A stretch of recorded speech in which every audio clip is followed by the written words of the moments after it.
आज की इस सभा की मुख्य अतिथि श्रीमती रेखा थपलियाल जी हैं, जो भारत सरकार से निदेशक पद से अवकाश प्राप्त हुई है। ये हमारा सौभाग्य है कि भारत सरकार के इतने बड़े उपक्रम के अंदर अपनी सेवाएं देने के बाद आज आप हमारे बीच में हैं। सुरेश नोटियाल जी, जो इंडिया ग्रीन्स के राष्ट्रीय अध्यक्ष हैं, भी हमारे बीच में है। आप में से बहुत सारे लोग नोटियाल जी से व्यक्तिगत रूप से परिचित होंगे, लेकिन फिर भी मैं आपकी जीवन यात्रा पर थोड़ी सी बात रखना चाहूंगा। आपका जन्म ऊंचर ग्राम सभा में हुआ है। प्राथमिक शिक्षा आपकी यहीं तिसोली में हुई है। माध्यमिक शिक्षा आपने यहीं बाड़ा में की है। इसी तरह पांडिचेरी विश्वविद्यालय से आप मानव अधिकार पर अपना शिक्षण जारी रखे हुए थे। इसी प्रकार आपने गुरु जाम्बेश्वर हरियाणा से मास कम्युनिकेशन किया और पार्लियामेंट्री फिलोसफी अध्ययन करते रहे हैं। कॉन्स्टिट्यूशन लॉ, ये सारे चीजों में आपका अध्ययन रहा है। आप, मैं सोचता हूँ कि गढ़वाल में ऐसा पहला व्यक्तित्व होगा जो विश्व के बहुत सारे देशों में रहे, और ये यात्राएं आपने घूमने के उद्देश्य से नहीं की है, जिसमें से मुख्य है Finland, Australia, Japan, Africa, Indonesia, Germany, स्टॉल, इंग्लैंड, बेल्जियम, हंगरी।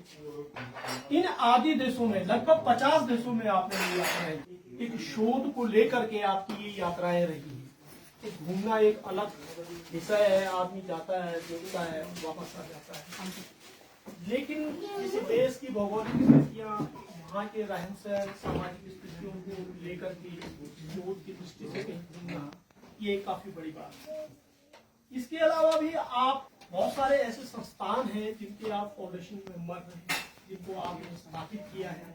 इसमें से मुख्य है डेमोक्रेसी इंटरनेशनल और रिवॉर्ड इंटरनेशनल। के साथ ही ऐसे अंतर्राष्ट्रीय बहुत सारे संस्थान हैं जिनके आप संस्थापक रहे हैं। जो संस्थान आज के समय में काम करते जा रहे हैं। आप 1975 से कक्षा 11 की उम्र से उत्तराखंड आंदोलन के एक सक्रिय सिपाही के रूप में काम करते हैं। इसके अलावा भी आपने अपने व्यक्तिगत जीवन में united news of India, Akashvani, Doordarshan, Amar Ujala, Uttarakhand Prabhat जैसे अखबारों, संस्थानों में भी आपने अपना योगदान दिया है। उम्र के इस दौर में जहां हम देखें कि भारतीय परिस्थिति, आज हम 15 अगस्त मनाने के लिए हम पर एकत्रित हुए हैं, और आजादी के 70 सालों से हम 15 अगस्त 26 जनवरी मना रहे हैं। लेकिन एक सवाल मन में खड़ा होता है कि क्या हमारा लोकतंत्र, क्या हमारी डेमोक्रेसी भारतीय नागरिकों के परिप्रेक्ष्य में काम कर रही है? क्या हमारे मानव अधिकार, क्या हमारे एक आम आदमी की जो जीने का अधिकार है वो उसे मिल पा रहा है? अगर हम भारतीय परिवेश में, यहाँ के राजनीतिक परिवेश को देखें तो ये लगभग पूरे देश की स्थिति है। अभी 22 के चुनाव आने वाले हैं, तो मुख्य रूप से यहाँ पे कांग्रेस और भाजपा जैसी दो बड़ी पार्टियां खड़ी होती हैं। तो हम देखते हैं कि जब भी उनके चुनाव आते हैं और उनके विधायक अपना नॉमिनेशन करते हैं, तो उनके पीछे जो एक लॉबी कार की जाती है बहुत सारी कारों के साथ, तो हम ये देखते हैं कि वो सारे के सारे ठेकेदार माफिया, खनन माफिया, भू माफिया, ये सारे लोग इस कांग्रेस भाजपा के नेतृत्व को प्रस्तुति करते हैं। यानी उनका तन मन धन उस विधायक के लिए खर्च हो रहा है, पार्टी के लिए खर्च हो रहा है। तो जाहिर सी बात है कि अगर वो विधायक कल जीतेगा तो क्या वो जनता के स्वास्थ्य के सवाल पे, शिक्षा के सवाल पे, खेत किसानी के सवाल पे, जंगल के सवाल पे काम करेंगे?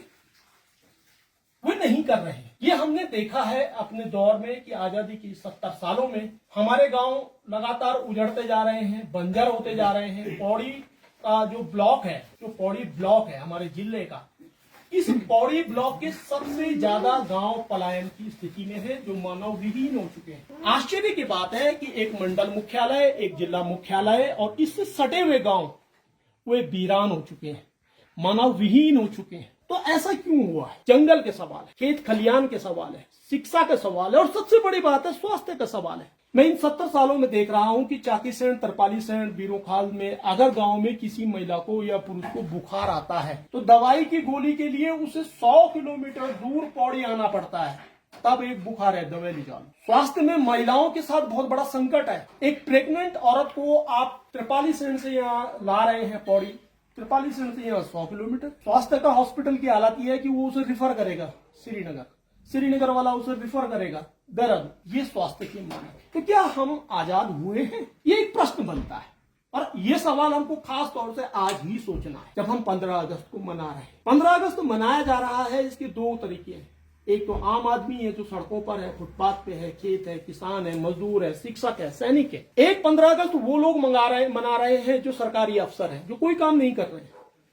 अगर हम अपने डीएम को देखें तो 1.5 लाख की तनख्वाह उसे मिलती है और करीब करीब 5 नाली के बंगला उसका है, नीचे उसका ऑफिस है, तो उसका पूरा टोटल खर्चा 3 लाख रुपए से ऊपर एक महीने का आता है।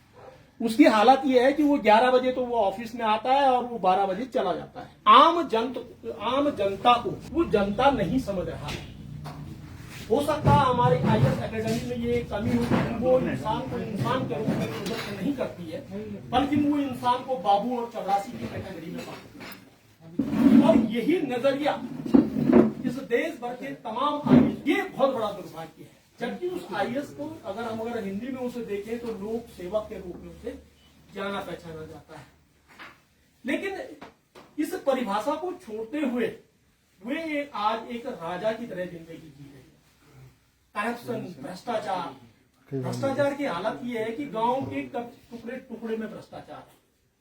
हमारे गांव के अंदर अगर हम देखें तो इस खड़ींचा मार्ग में 70 सालों से पैसा खर्च हो रहा है और वो खड़ींचा मार्ग आज भी नहीं बन पाए। क्या किसी गांव में स्वास्थ्य के लिए कोई प्राइमरी स्वास्थ्य केंद्र है? क्या हमने अपने गांव के पंचायत भवन में पढ़ने लिखने के लिए कोई अध्ययन सेंटर बच्चों के लिए, महिलाओं के लिए बनाए हैं? ये सब कुछ नहीं है। अगर हम पंचायती भवनों को देखें तो वो प्रधान साहब गौड़ा बनिया था ये पंचायत। तो जब हमारे पंचायत भवन की ये स्थिति है तो गांव के विकास को कौन? हम लोगों की मानसिकता भी बन गई है। ये मानसिकता हमारी अपनी नहीं बनी, बल्कि सरकार इसे बनाने में ये योगदान देती है, एक जबरदस्त योगदान देती है। चाहे हमारे दूरदर्शन हो, संचार माध्यम हो, अखबार हो, ये सब कुछ एक प्लांट की तरह हमारे मस्तिष्क के अंदर ठूसा जाता है। हम अपनी पहचान खो चुके हैं। मुझे बहुत अच्छी तरह याद है कि जब मैं छोटा सा था, 11-12 साल का, तो मैं प्लेन से माइग्रेट होकर के पहाड़ आया था। पहाड़ मेरे लिए अजनबी था, लेकिन पहाड़ आने के बाद जाड़ों की बात थी और गांव में एक बात चली थी कि साहब जंगल जाना है और जंगल साफ करने।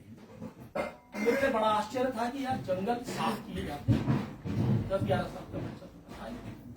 तो मुझे बड़े बुजुर्ग लोगों ने बताया कि भाई जंगल साफ करने जरूरी है, क्योंकि जंगल में अब घास नहीं हो रही है, लकड़ी नहीं हो रही है, वहाँ खिन्ने हो गए हैं, मंदरे हो गए हैं।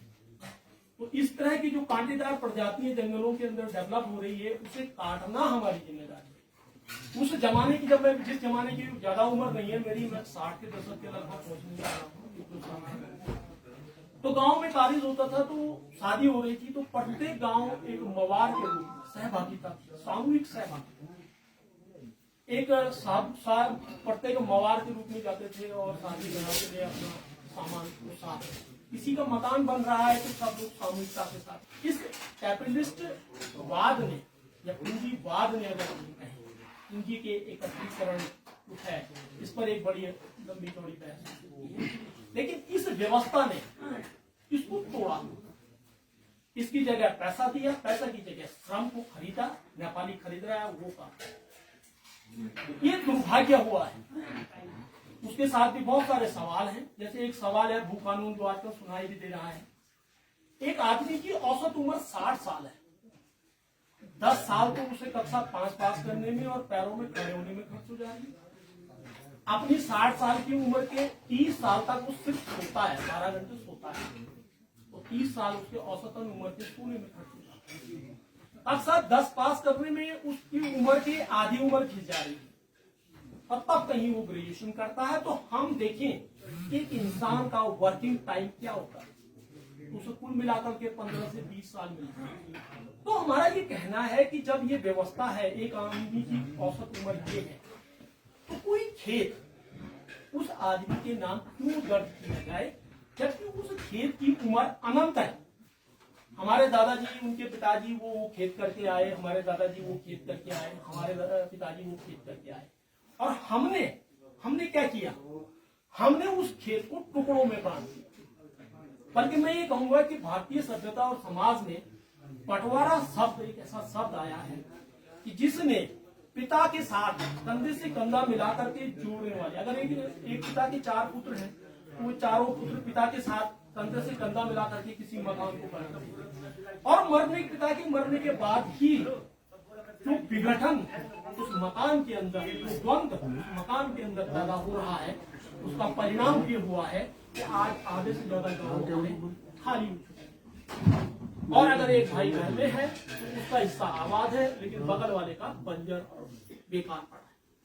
तो हमारा ये कहना है कि खेती, ये जमीन एक ऐसी वस्तु है जो अनंत है, जिसका अस्तित्व इस प्लेनेट के साथ है, इस पृथ्वी के साथ है। तो हमने उसको उस दिशा में नहीं किया, और ये वाला जो व्यवस्था बनाई है, ये व्यवस्था वर्तमान देश की सरकारों के द्वारा पैदा की गई व्यवस्था है, जिसे अक्सर हम समझने में भूल कर हैं। तो इसके साथ ही आज हम यहाँ पे जो इंडिया ग्रीन्स पार्टी की तत्वाधान में खड़े हुए हैं, तो 2 शब्द इसके लिए भी मैं आपको बीच में रखना चाहूंगा। इस पार्टी का जन्म 2 जुलाई 1917 को दिल्ली में हुआ है। करीब 17 राज्यों के 40 लोगों ने मिल करके इस बात का एहसास उन्होंने किया कि इस भारतीय परिवेश में एक ऐसी पार्टी की जरूरत है जो जलवायु परिवर्तन के बारे में सोचे, जो भूमंडलीयकरण के बारे में सोचे, जो सहभागिता के साथ सोचे। सहभागिता एक छोटा सा शब्द है, लेकिन अगर हम अपने व्यवहार में उसको देखें तो हम देखते हैं कि आज हम अपने 2 भाइयों के साथ मिलके नहीं रह रहे। इस देश की एक बहुत बड़ी विडंबना है। इस देश के अंदर 2 किस्म के परिवार निवास करते हैं। एक पूंजीपति का परिवार, उसको आप कह रहे हैं औद्योगिक घराने, और अपना घर हमने तोड़ दिया है, पिता की संपत्ति का बंटवारा करके टुकड़ों में डाल दिया है, और हम एकल परिवार की ओर बढ़ चुके हैं। लेकिन इस देश के अंदर पूंजीपतियों का परिवार संगठित है, चाहे वो टाटा का परिवार हो, बिरला का परिवार हो, सिंघानिया का परिवार हो, गोयनका का परिवार हो, या कोई भी ग्रुप्स हो। अगर हम गौर से इन्हें देखें तो ये सामूहिक औद्योगिक परिवार के रूप में इस देश के अंदर डेवलप हुए हैं। उनके घर में अगर एक बच्चा पैदा होता है तो वो एक नई इंडस्ट्रीज लगाते हैं, उनका लड़का टूटता नहीं। आज अगर हम अपने गांव की स्थिति में देखिए, बाप ने पढ़ाया लिखाया लड़के को, लड़का कर रहा है वहां बैंगलोर नौकरी, और घारम बुआ मोर गया वो बैंगलोर बढ़े यखान जबरता जानता बढ़ता को सब कार्य। तो हमने अपनी पीढ़ी को क्या दिया? विघटन, अलगाव। क्या विज्ञान में काम पहाड़ में नहीं हो सकता? क्या फिजिक्स में काम इस उत्तराखंड में नहीं हो सकता?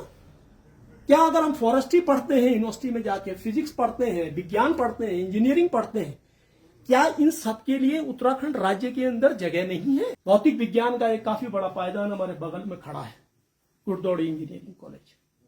ये विज्ञान कितना व्यवहारिक हो पाया है, ये विज्ञान यहाँ के ग्रामवासियों के बीच में किस तरह से जुड़ पाया है। अगर हम ये देखें तो विगत 15-20 सालों से इतनी बड़ी इंजीनियरिंग कॉलेज चल रही है, लेकिन इस इंजीनियरिंग कॉलेज की जो तकनीक है वो अगल बगल के गांव को छू भी नहीं रही। अब ये इंजीनियरिंग कॉलेज करते क्या है? ये इंजीनियरिंग कॉलेज जो इंजीनियर पैदा कर रहे हैं, ये बहुराष्ट्रीय कंपनियों में जाकर के हो जाते हैं। तो ये एक इंडियन ग्रीन पार्टी के कंसेप्ट है, और इसे 40 से ज्यादा लोगों ने मिलकर के इसे बनाया है। इसका उद्देश्य है वैश्वीकरण, बाजारीकरण और जलवायु परिवर्तन। बाजारीकरण को लेकर के भी सर्विस समझाएंगे। एक और बड़ा कंसेप्ट है ऑनलाइन मार्केटिंग को लेकर बहुत ये गलत है। 50% उत्तर बाजार ऑनलाइन मार्केट आपसे छीन के आने वाले समय में हमारे ये जो छोटे मोटे बाजार हैं ये सब बंद होने वाले हैं, क्योंकि ये बाजारों में सामान कंपनियों का आता है। दिल्ली आप में से बहुत सारे लोग महानगरों में है, तो आपको दुर्घटना में 10 रुपए वाला भुट्टा जो है वो मॉल में 200 रुपए। मैं तो कम से कम यही देख रहा हूँ उत्तराखंड के अंदर कि मैंने ये महसूस किया है इस बात कि विगत साल अभी अप्रैल में जिस तरीके से उत्तराखंड के 13 जिलों में आग लगी, और इसके साथ साथ हिमाचल का पूर्वी इलाका जिस बुरी तरह से जला, ये घाटी धुएं से भर गई। और ये वो दौर था कि जब ऑक्सीजन सिलेंडर की जरूरत इस पहाड़ में अभी अप्रैल का। इसी जलवायु परिवर्तन को अगर हम ये देखें तो अभी हाल में तुर्की के अंदर बहुत भीषण आग लगी है, बहुत छोटा सा उसके सारे जंगल चले, इसी आपको अगर हम अमेरिका के अंदर देखें तो अमेरिका के जंगल जिस तरीके से विस्तृत रूप से वो जलेगा और जो धुआं उन लोगों ने पैदा किया है, मुझे लगता है पूरा प्लेनेट धुएं से भर गया है। ये किसी राजनीतिक पार्टी का कंसेप्ट नहीं है, किसी सामाजिक संगठनों का नहीं है, पर्यावरणविद के नाम पर यहाँ पे 10 लोग बैठे हैं, उनका किसी का कंसेप्ट नहीं है। आग जंगलों में क्यों लग रही है, उन जंगलों की क्या क्वालिटी है, क्या हटना चाहिए, कैसे काम होना चाहिए, वो एक अलग भले बहुत विस्तृत विषय है। लेकिन आज से 200 साल पहले तक हमारा उन जंगलों पर अधिकार था। अंग्रेज आए, उन्होंने अपने शोषण के लिए अपने कानून बनाए, वन कानून बनाए। उन वन कानूनों में उन्होंने ये कह दिया कि आप चारा पत्ती लाएंगे 6 महीने की सजा है। हमने न तो उन कानूनों को कभी पढ़ा है, न उनका हमने विरोध करने की स्थिति है। तो मैं आज इस अवसर पे अपनी मुख्य अतिथि रेखा थपलियाल जी से निवेदन। आप सबका भव्य स्वागत है मेरी तरफ से। नमस्कार। भारत में आजाद हुए अब 75वीं वर्षगांठ हम मना रहे हैं। इसका औचित्य क्या है, क्यों मनाते हैं हम हर साल इसको, ये एक सोचने की बात है। सिर्फ हमें आजादी ही नहीं चाहिए थी, हम उन अधिकारों से भी बंधे हुए थे, उन कर्तव्यों से भी बंधे हुए थे, जिसकी वजह से हम इस आजादी को बचा के रख सकते थे। अब ये अलग अलग क्षेत्रों की बात है कि किस क्षेत्र में किस तरह का काम कौन कर रहा है, उसको किस तरह से आगे बढ़ाया जाए। जैसे अभी आपने बताया, इंडिया ग्रीन्स पार्टी जो है हमारे देश के विभिन्न हिस्सों में ग्रीनरी को या इस हरियाली को बनाए रखने के लिए क्या क्या कर सकती है। ये एक वास्तव में चिंता का विषय है कि आज बच्चे पढ़ते हैं और बाहर चले जाते हैं। ये उनकी गलती नहीं है, ये बल्कि हमारा अपना पर्यावरण ये जो हम लोगों ने बना दिया है कि यहाँ ना रोजगार है ना कुछ है, और उनकी शिक्षा इस तरह की हो गई है कि हम हल बैल नहीं जोतेंगे, हम करेंगे बाबूगिरी, चाहे वहाँ तनख्वाह हमें कम मिले, खाने भर को हो या ना हो, मगर हम जाएंगे वही क्लर्क बनने के लिए, हम जाएंगे वही इंजीनियर और ऑफिसर्स। बहुत कम लोग निकलते हैं बाहर। ज्यादातर क्या होता है, बाहर जाएंगे या तो वहाँ क्लर्क बनेंगे या वो होटलों में काम करेंगे, या उसके अलावा वो, मुझे कहना नहीं चाहिए मगर जो क्लास 4 का काम है वो करने में लोग ज्यादातर रहते हैं। कारण उसका यही है कि यहाँ पर उन्होंने काम करना बंद कर दिया, इसलिए कि हम हल बैल जोतेंगे तो हम छोटे गिने जाएंगे। ये छोटा काम नहीं है, अन्नदाता हैं आप लोग, पूरे हिंदुस्तान का पेट भरते हैं आप लोग, जो इस धरती पे काम करते हैं, इस जमीन पे काम करते हैं। ये धरती माँ अपने छाती फाड़ करके देती है कि ये लो खाओ तुम, इसको उपजाओ तुम, मगर स्वार्थी मत बनो। ये हमारा स्वार्थ है कि हम यहाँ से इसको छोड़ छोड़ के चले जा रहे हैं अपने सुख की भांति, अपने सुख की खातिर, और उसी की वजह से आज हम सबको ये देखने, जैसे आपने बताया विनोद जी ने, कि आज बहुत देर नहीं है उस बात में कि हर चीज जो है ये बड़े बड़े घरानों के हाथों में आ जाएगी, और हम लोग कितने लोग होंगे जो उनको उसको फिर समेट सकेंगे। ज्यादातर लोग क्या होंगे, या तो फिर जो आज जो मोदी जी ने चलाई है कि सब गरीबों का अनाज मुफ्त में दो, 5 किलो दो राशन, 10 किलो दो राशन, ये कब तक चलेगा? जब तक इस जमीन से आप उगाएंगे नहीं तब तक नहीं मिल पाएगा। बाहर से हम इतना नहीं खरीद सकते। विश्व प्रधान देश है हमारा हिंदुस्तान, यहाँ कृषि प्रधान कहलाता है ये। यहाँ पे जितना अनाज हम उगाते हैं इतना विश्व में नहीं उगता है। इसीलिए ये जरूरी है कि आप अपनी उस ऊंचाई को बनाए रखें, इस धरती को छोड़कर ना जाएं, और अगर जाएं तो इसका उपयोग प्रॉपर बराबर बनाकर कि किस तरह से रखा जाए उसका इंतजाम करके जाएं। मैं ज्यादा नहीं कहूंगी आपसे, इतनी ही बातों से मैं आपका धन्यवाद करती हूँ कि आप लोगों को इस लायक समझा कि मैं 2 शब्द आपसे बात कर सकूं एक साथ मिलके।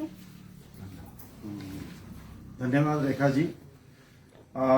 मेरा यहाँ बहुत लंबी चौड़ी बातचीत रखने का कोई उद्देश्य नहीं है। मैं सिर्फ इतना ही कहना चाहता हूँ कि इंडिया ग्रीन्स पार्टी के माध्यम से हम लोग देश में एक नए प्रकार की राजनीति लाना चाहते हैं, जिसमें पारिस्थितिक समझबूझ हो, पर्यावरण की समझ हो और हमारे जो संसाधन हैं वो आने वाली पीढ़ियों के लिए कैसे बचा के रखे जा सकें, इसकी हमें समझ हो। सही मायने में लोकतंत्र हो। अभी जो रिप्रेजेंटेटिव डेमोक्रेसी हमारे पास है वो अधूरी डेमोक्रेसी है, उसमें जनता की कहीं भागीदारी नहीं है। हम 5 साल में एक बार वोट देते हैं और हमें लगता है कि हमने लोकतंत्र का पर्व मना लिया। नहीं, ये लोकतंत्र बहुत ही अधूरा है, इसमें आपकी और हमारी कहीं भूमिका नहीं है। हम अपना प्रतिनिधि चुनते हैं, उसके बाद वो प्रतिनिधि कभी हमारे पास वापस नहीं आता है ये पूछने के लिए कि आपकी क्या आवश्यकता है, आपको क्या चाहिए। क्यों? क्योंकि वो हमारे लोकतंत्र की खामी है। जो विकसित देश हैं, जो अच्छे लोकतंत्र वाले देश हैं, उसमें नागरिक को अधिकार होता है कि अगर उन्हें अपना निर्वाचित प्रतिनिधि, चाहे वो एमएलए हो चाहे एमपी हो, अगर वो पसंद नहीं है तो वो उसको वापस बुला सकते हैं, उसकी जगह किसी योग्य व्यक्ति को भेज सकते हैं। तो ये व्यवस्था हमारे लोकतंत्र में नहीं है। और हमारा जो चुनावी ढांचा है, जिसे अंग्रेजी में first pass the post system बोलते हैं, वेस्टमिंस्टर स्टाइल में है ब्रिटिश के। हमने अंग्रेजों से ये उधार लिया और अभी तक हम इस व्यवस्था से मुक्ति नहीं पाए हैं। लोकतंत्र उस दिन आएगा सच्चे मायने में जिस दिन हर व्यक्ति, हर नागरिक का होने का अर्थ होगा। अभी नहीं है। जब पूंजीवाद खत्म होगा और उसमें हर नागरिक की सुनी जाएगी, जैसा कि बहुत सारे विकसित देशों में है, स्विट्जरलैंड में है, स्वीडन में है, फिनलैंड में है, बहुत सारे देश हैं, ऑस्ट्रिया में है किसी सीमा तक, अमेरिका में भी किसी सीमा तक है, न्यूजीलैंड में भी किसी सीमा तक है। तो जो ये जो डायरेक्ट डेमोक्रेसी है, जो सीधा सीधा लोकतंत्र है, वो हमको लाना है। उसी के लिए इंडिया ग्रीन्स पार्टी कृत संकल्प है।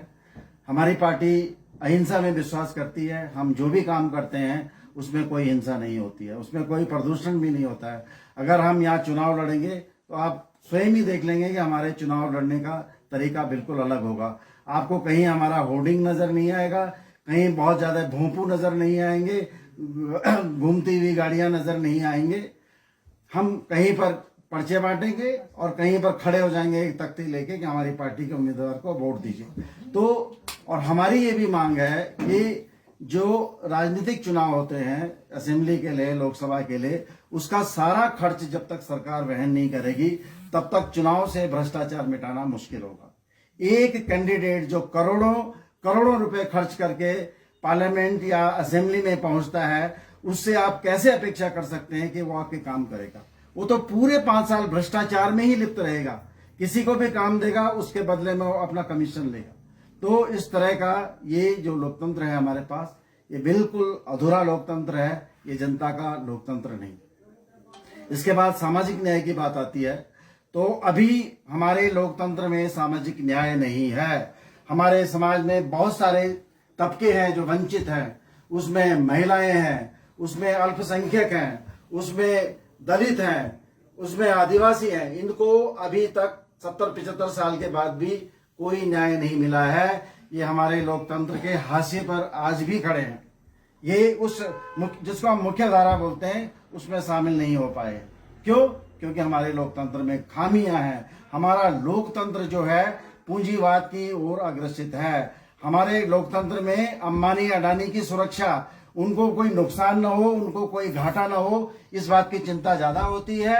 और हमारे गांव के किसी व्यक्ति को कोई रोजगार मिले, कोई रोटी मिले, इसकी चिंता इस सरकार को नहीं होती। ये सरकार, अभी मैंने योगी जी का बयान देखा था, वो 15,000 करोड़ रुपए कुंभ के आयोजन में लगाएंगे। उसी राज्य में लाखों लोग बिना राशन कार्ड के अभी भी हैं। उसी राज्य में अभी कई लोगों का आधार कार्ड नहीं, तो उनको सरकारी योजनाओं का लाभ भी नहीं मिल पाता है। अभी एक लड़की मर गई भूख से। इस तरह का लोकतंत्र हमको नहीं चाहिए। दिखता है हमारे समाज की, उसके लिए सम्मान नहीं है। जातिवाद है, ये बहुत सारी बुराइयां हमारे समाज में है। तो इन सबसे मुक्त होने के लिए इंडिया ग्रीन्स पार्टी बनाई है। और इंडिया ग्रीन्स पार्टी जो ग्रीन विचारधारा है, ये अभी बहुत पुरानी विचारधारा नहीं है। ये मुश्किल से इसको 60 साल हुए हैं पूरी दुनिया में। सबसे पहले ऑस्ट्रेलिया में ग्रीन पार्टी बनी थी, फिर उसके बाद जर्मनी में ये जो ग्रीन शब्द आया, पेट्रा केली वहां एक महिला थी ग्रीन पार्टी की लीडर, उसी ने ये ग्रीन वर्ड दिया था। तो तब से दुनिया में जितनी ग्रीन पार्टीज हैं, 103 देशों में ग्रीन पार्टी है।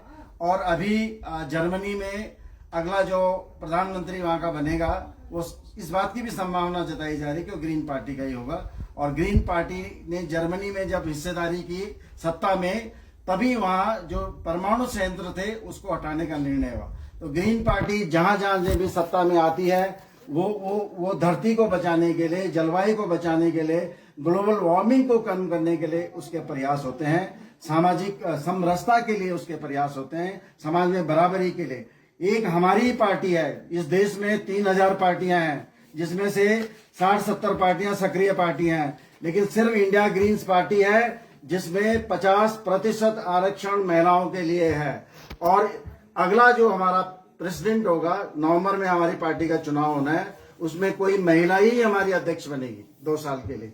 तो हमने ये अपने संविधान में लिखा हुआ है कि हर बार अध्यक्ष का लिंग परिवर्तन होगा, यानी एक व्यक्ति 2 बार भी इस पद पर नहीं रह पाएगा। बहुत सारी पार्टियों में आप देखेंगे, चाहे वो मायावती की पार्टी है, मुलायम सिंह की पार्टी है, उधर ममता बनर्जी की पार्टी है या कांग्रेस पार्टी है, इसमें एक परिवार या एक व्यक्ति ही हमेशा उसमें अध्यक्ष बना रहता है। तो हमारी पार्टी में ये सब नहीं है। हमारी पार्टी में अंततः 50% महिलाएं होंगी। अभी महिलाएं राजनीतिक, सामाजिक, आर्थिक और सांस्कृतिक कारणों से राजनीति में हिस्सा नहीं ले पाती हैं ठीक से, लेकिन हमें लगता है कि जैसे जैसे समाज आगे बढ़ेगा, जलवायु परिवर्तन की समस्या और गंभीर होगी, जो ग्लोबल वार्मिंग है, जो ताप बढ़ रहा है धरती का, वो और बढ़ेगा, तो स्वतः ही आकर्षण ग्रीन पार्टी की तरफ होगा।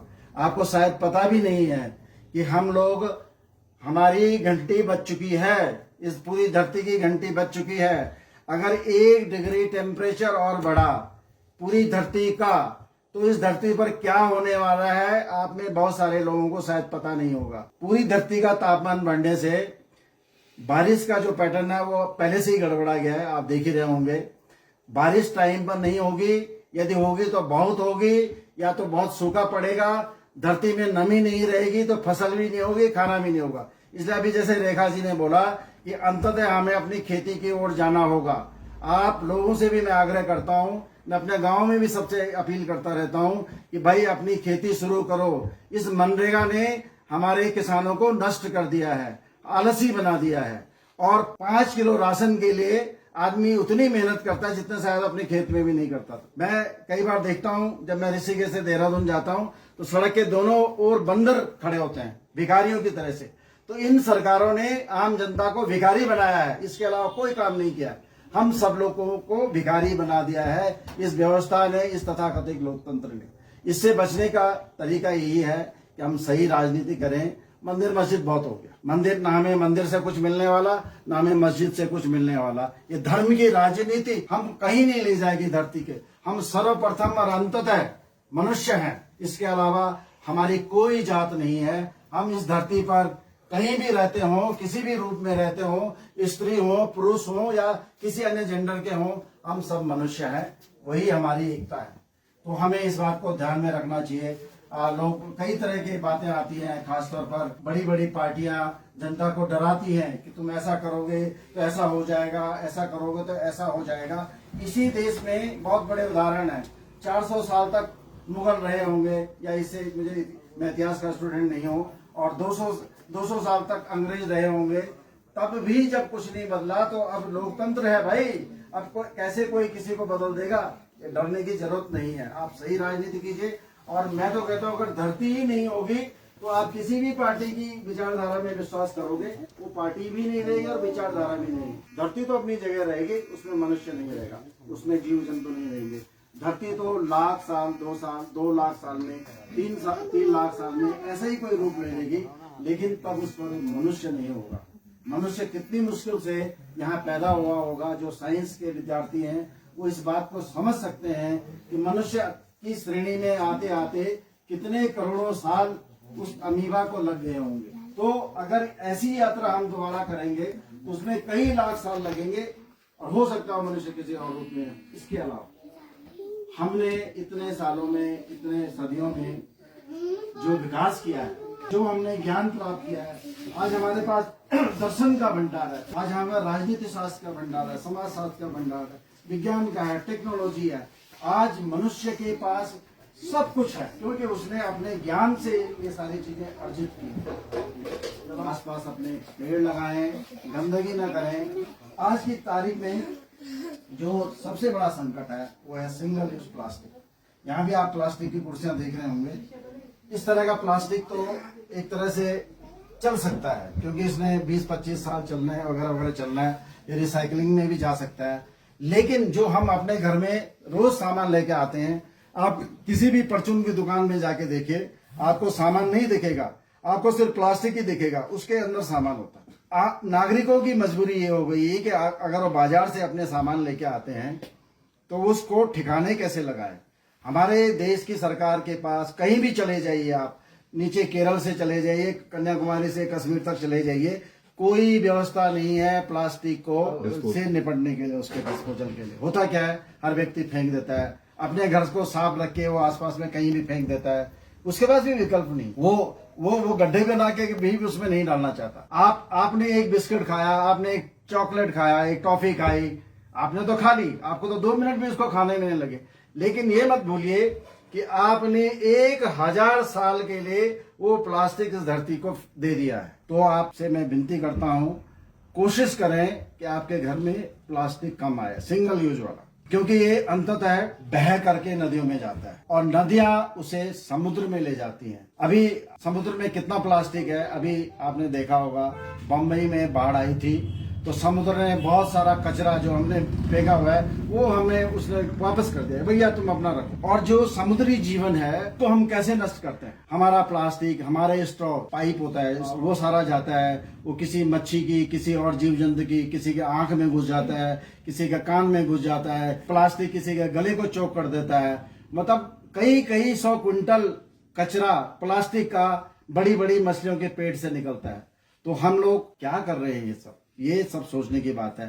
सरकारों से उम्मीद मत कीजिए। जो सरकार अंबानी के पैसे से चलती है और जो अंबानी सबसे ज्यादा प्लास्टिक बनाता हो, उस सरकार से तो आप भूल जाइए, आपको वो कोई मदद करेगी, क्योंकि उसको तो पैसा मिल रहा है इलेक्शन लड़ने के लिए। सरकार कोई भी हो, चाहे कांग्रेस की रही हो, चाहे भारतीय जनता पार्टी की रही हो, दोनों पार्टियों ने खूब भ्रष्टाचार किया है और दोनों पार्टियों ने इन बड़े बड़े पूंजीपतियों से धन लिया है और धन के बदले में अपने हिसाब से व्यवसाय करते हैं। आज इस देश में सबसे ज्यादा प्लास्टिक रिलायंस इंडस्ट्रीज पैदा करती है और वही सबको बांटती है। वो आपने देखा होगा, प्लास्टिक का एक दाना होता है, उसको वही बेचते हैं। उससे तो बहुत सारे हजारों तरह के प्रोडक्ट आज की तारीख में प्लास्टिक से बनते हैं। लेकिन ये जो सिंगल यूज वाला प्लास्टिक है, ये और आपको बता दूं मैं, आप जो नमक खाते हैं, ये नमक खाना आप बंद कर दीजिए, क्योंकि ये समुद्री पानी से बनता है और इसमें ऑलरेडी प्लास्टिक आ चुका है, माइक्रो प्लास्टिक आ चुका है। और फिर आप कहेंगे मेरे पेट में दर्द रहता है, आपको कैंसर होगा, ये होगा, सब होगा, तो यही इसी नमक का है। मैं इस नमक को नहीं खाता, हमारे इस किचन में ये नमक उपयोगी नहीं होता है। हम या तो सेंधा नमक खाते हैं या हम काला नमक खाते हैं। इसको हमने बंद कर दिया है क्योंकि इसमें प्लास्टिक है और प्लास्टिक आपके शरीर को नष्ट कर देगा। आप 2 पैसा बचाने के लिए कैंसर मोल मत लीजिए। तो हमारी जो राजनीति है इन्हीं विषयों को लेकर है। हमें कोई शौक नहीं है सत्ता में आने का या कुछ। हम चुनाव लड़ेंगे, इसमें दो राय नहीं, क्योंकि हम राजनीतिक पार्टी है तो हमने अपना वो धर्म भी निभाना है। हम जीतेंगे या नहीं जीतेंगे हमें इसकी कोई परवाह नहीं, क्योंकि हमने कोई पैसे तो बनाने नहीं है, तो हमें कोई चिंता नहीं, हम विपक्ष में या नहीं है।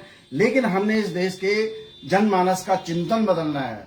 हमने उसको समझाना है कि क्या आपके लिए सही है, क्या आपके लिए गलत है, क्या आपको करना चाहिए, क्या आपको नहीं करना चाहिए। यही हमारी राजनीति है।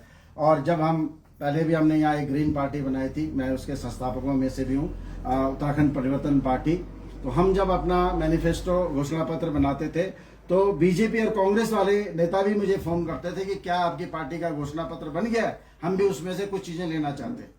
तो हमारे लिए वो भी जीत थी। अभी यहाँ चुनाव आ रहा है उत्तराखंड में, हम यहाँ घोषणा पत्र अपना जारी करेंगे और उस घोषणा पत्र में हमें तो पता है कि हमारी क्या स्थिति होगी चुनाव में। आप लोगों के भी राजनीतिक विचार अलग हो सकते हैं, लेकिन आप यहाँ आए उसके लिए धन्यवाद। तो मैं ये कहना चाहता हूँ कि लेकिन हमारे मैनिफेस्टो में वो बातें होंगी जो कोई भी पार्टी अगर अपने मैनिफेस्टो में शामिल करेगी और सरकार में आने के बाद उसको अगर लागू भी कर देती है तो वो भी हमारी जीत है।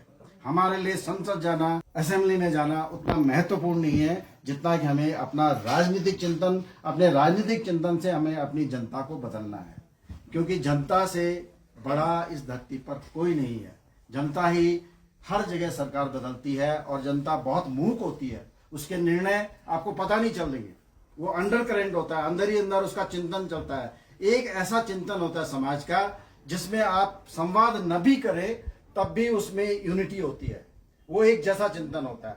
और इस बार मैं उत्तराखंड में उस चिंतन को फील कर रहा हूं कि इस बार यहाँ परिवर्तन आने वाला है, आ रहा है। इस तरह का चिंतन मैं देख रहा हूं। वो कितनी सीमा तक होगा, कैसा होगा, मुझे नहीं मालूम, लेकिन लोकतंत्र पर हमेशा हमारी चर्चा जारी रहनी चाहिए, हमारी बहस जारी रहनी चाहिए। और ये इसके लिए तो देखे, मैं 11वीं कक्षा में पढ़ता था, 1975 की बात है। मैं तब से ही पॉलिटिकल एक्टिविस्ट हूँ। हमने उत्तराखंड का कोई आंदोलन नहीं है जिसमें हिस्सेदारी की हो। मैं पूरे आंदोलन का दिल्ली में प्रवक्ता, उत्तराखंड आंदोलन का। दिल्ली में जो उत्तराखंड आंदोलन शुरू हुआ था, जो हम 6 लोग थे, उसमें एक मैं भी था और मैं ही उसका प्रवक्ता था। मैं ही वहाँ रोज वहाँ बुलेटिन पढ़ के सुनाता था। हर हफ्ते हम यात्रा करते थे। हमने अपनी कमाई, अपना जीवन, सब कुछ उत्तराखंड आंदोलन में भी लगाया। अब मैं पूरे देश की सेवा कर रहा हूँ अपने तरीके से, और इसके लिए मैंने अपनी नौकरी भी छोड़ी है। अब एक तरह से आप भी देख रहे होंगे, एक तरह से मैंने अपना परिवार भी छोड़ा हुआ है।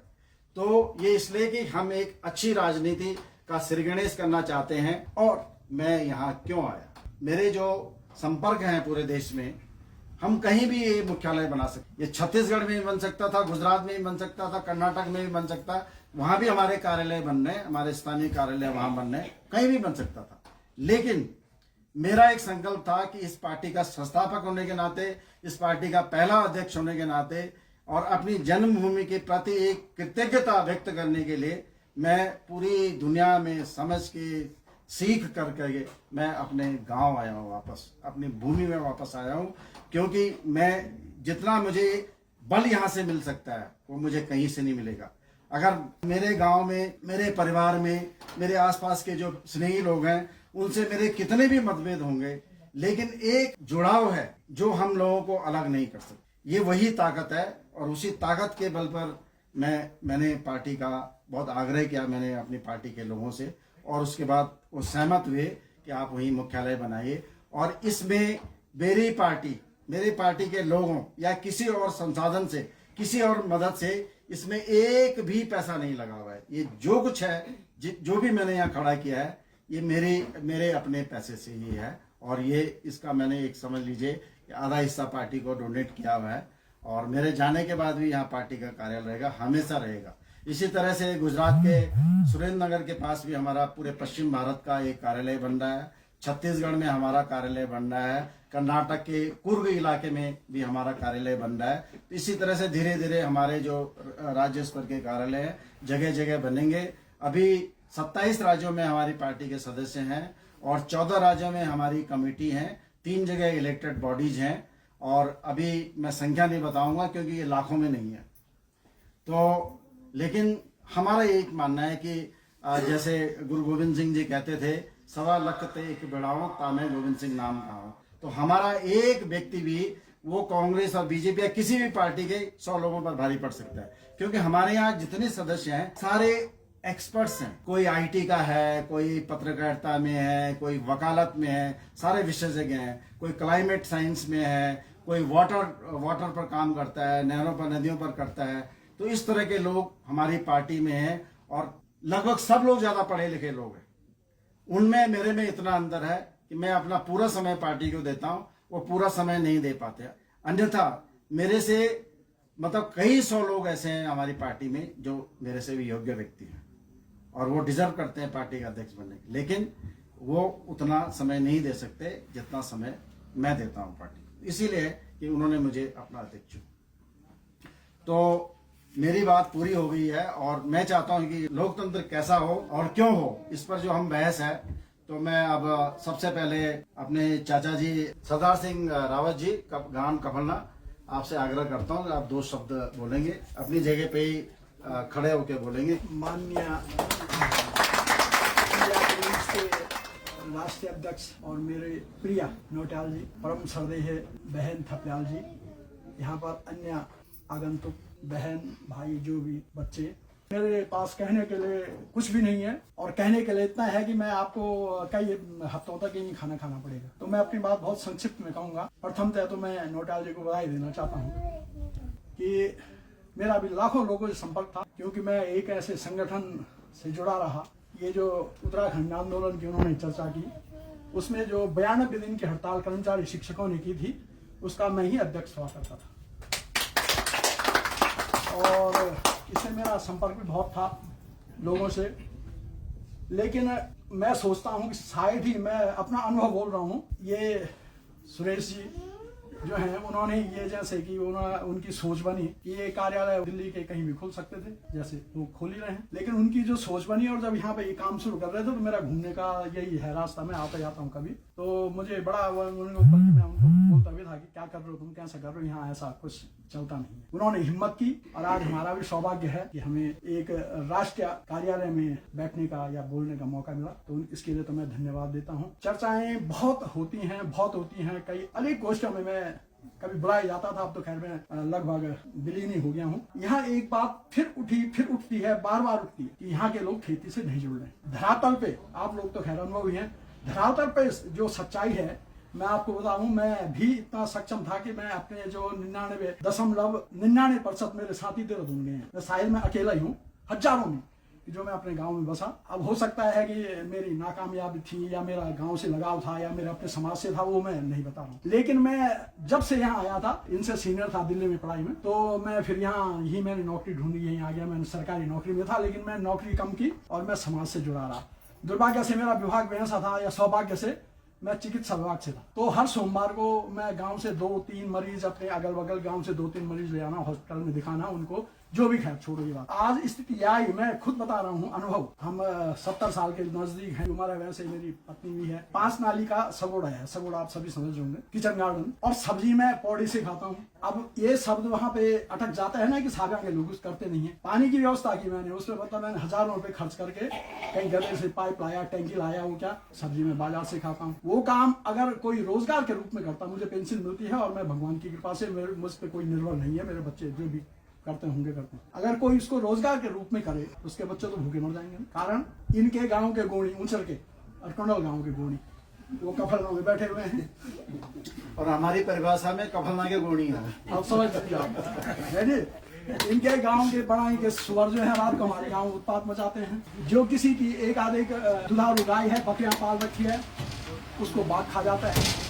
तो जो उसको रोजगार के रूप में करेगा, तो आप सोचिए इस बिंदु पे आप भी विचार कीजिए, जो ये लोग होते हैं, जो रोजगार के रूप में उसको करेगा, तो आप बताइए कि वो बच्चे कैसे पालेगा।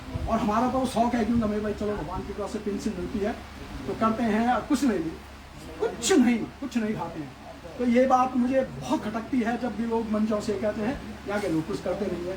अरे करने के लिए मैं कह रहा हूँ कि हमारे यहाँ अगर ये आप इस पर रोकथाम कर दीजिए, 5वें साल में गारंटी देता हूँ, इस इलाके में इतना गहरा तरुड़द होता है कि शायद ही मेरे ख्याल से गढ़वाल में, ये जो आप वहाँ कल 45 हैंडल्स की बात कर रहे हैं, ये कफल वाली बेल्ट जो है, यहाँ पे कोई बुजुर्ग बैठे होंगे, उस टाइम पे दाल बेचते थे, जब दाल बिकती नहीं थी, खच्चरों में पड़ जाती। क्लाइमेट तो आज भी वही है, लेकिन और आज फिर कीमत जो है हमें 130 रुपये 140 रुपये किलो घर पे बिक जाएगी वो, तो कौन नहीं करेगा, क्यों नहीं करेगा, क्यों वहाँ कॉल सेंटर में 18 घंटे व्यतीत करेंगे। लेकिन मेन समस्या है, ये तो मैंने आपका जवाब दे दिया।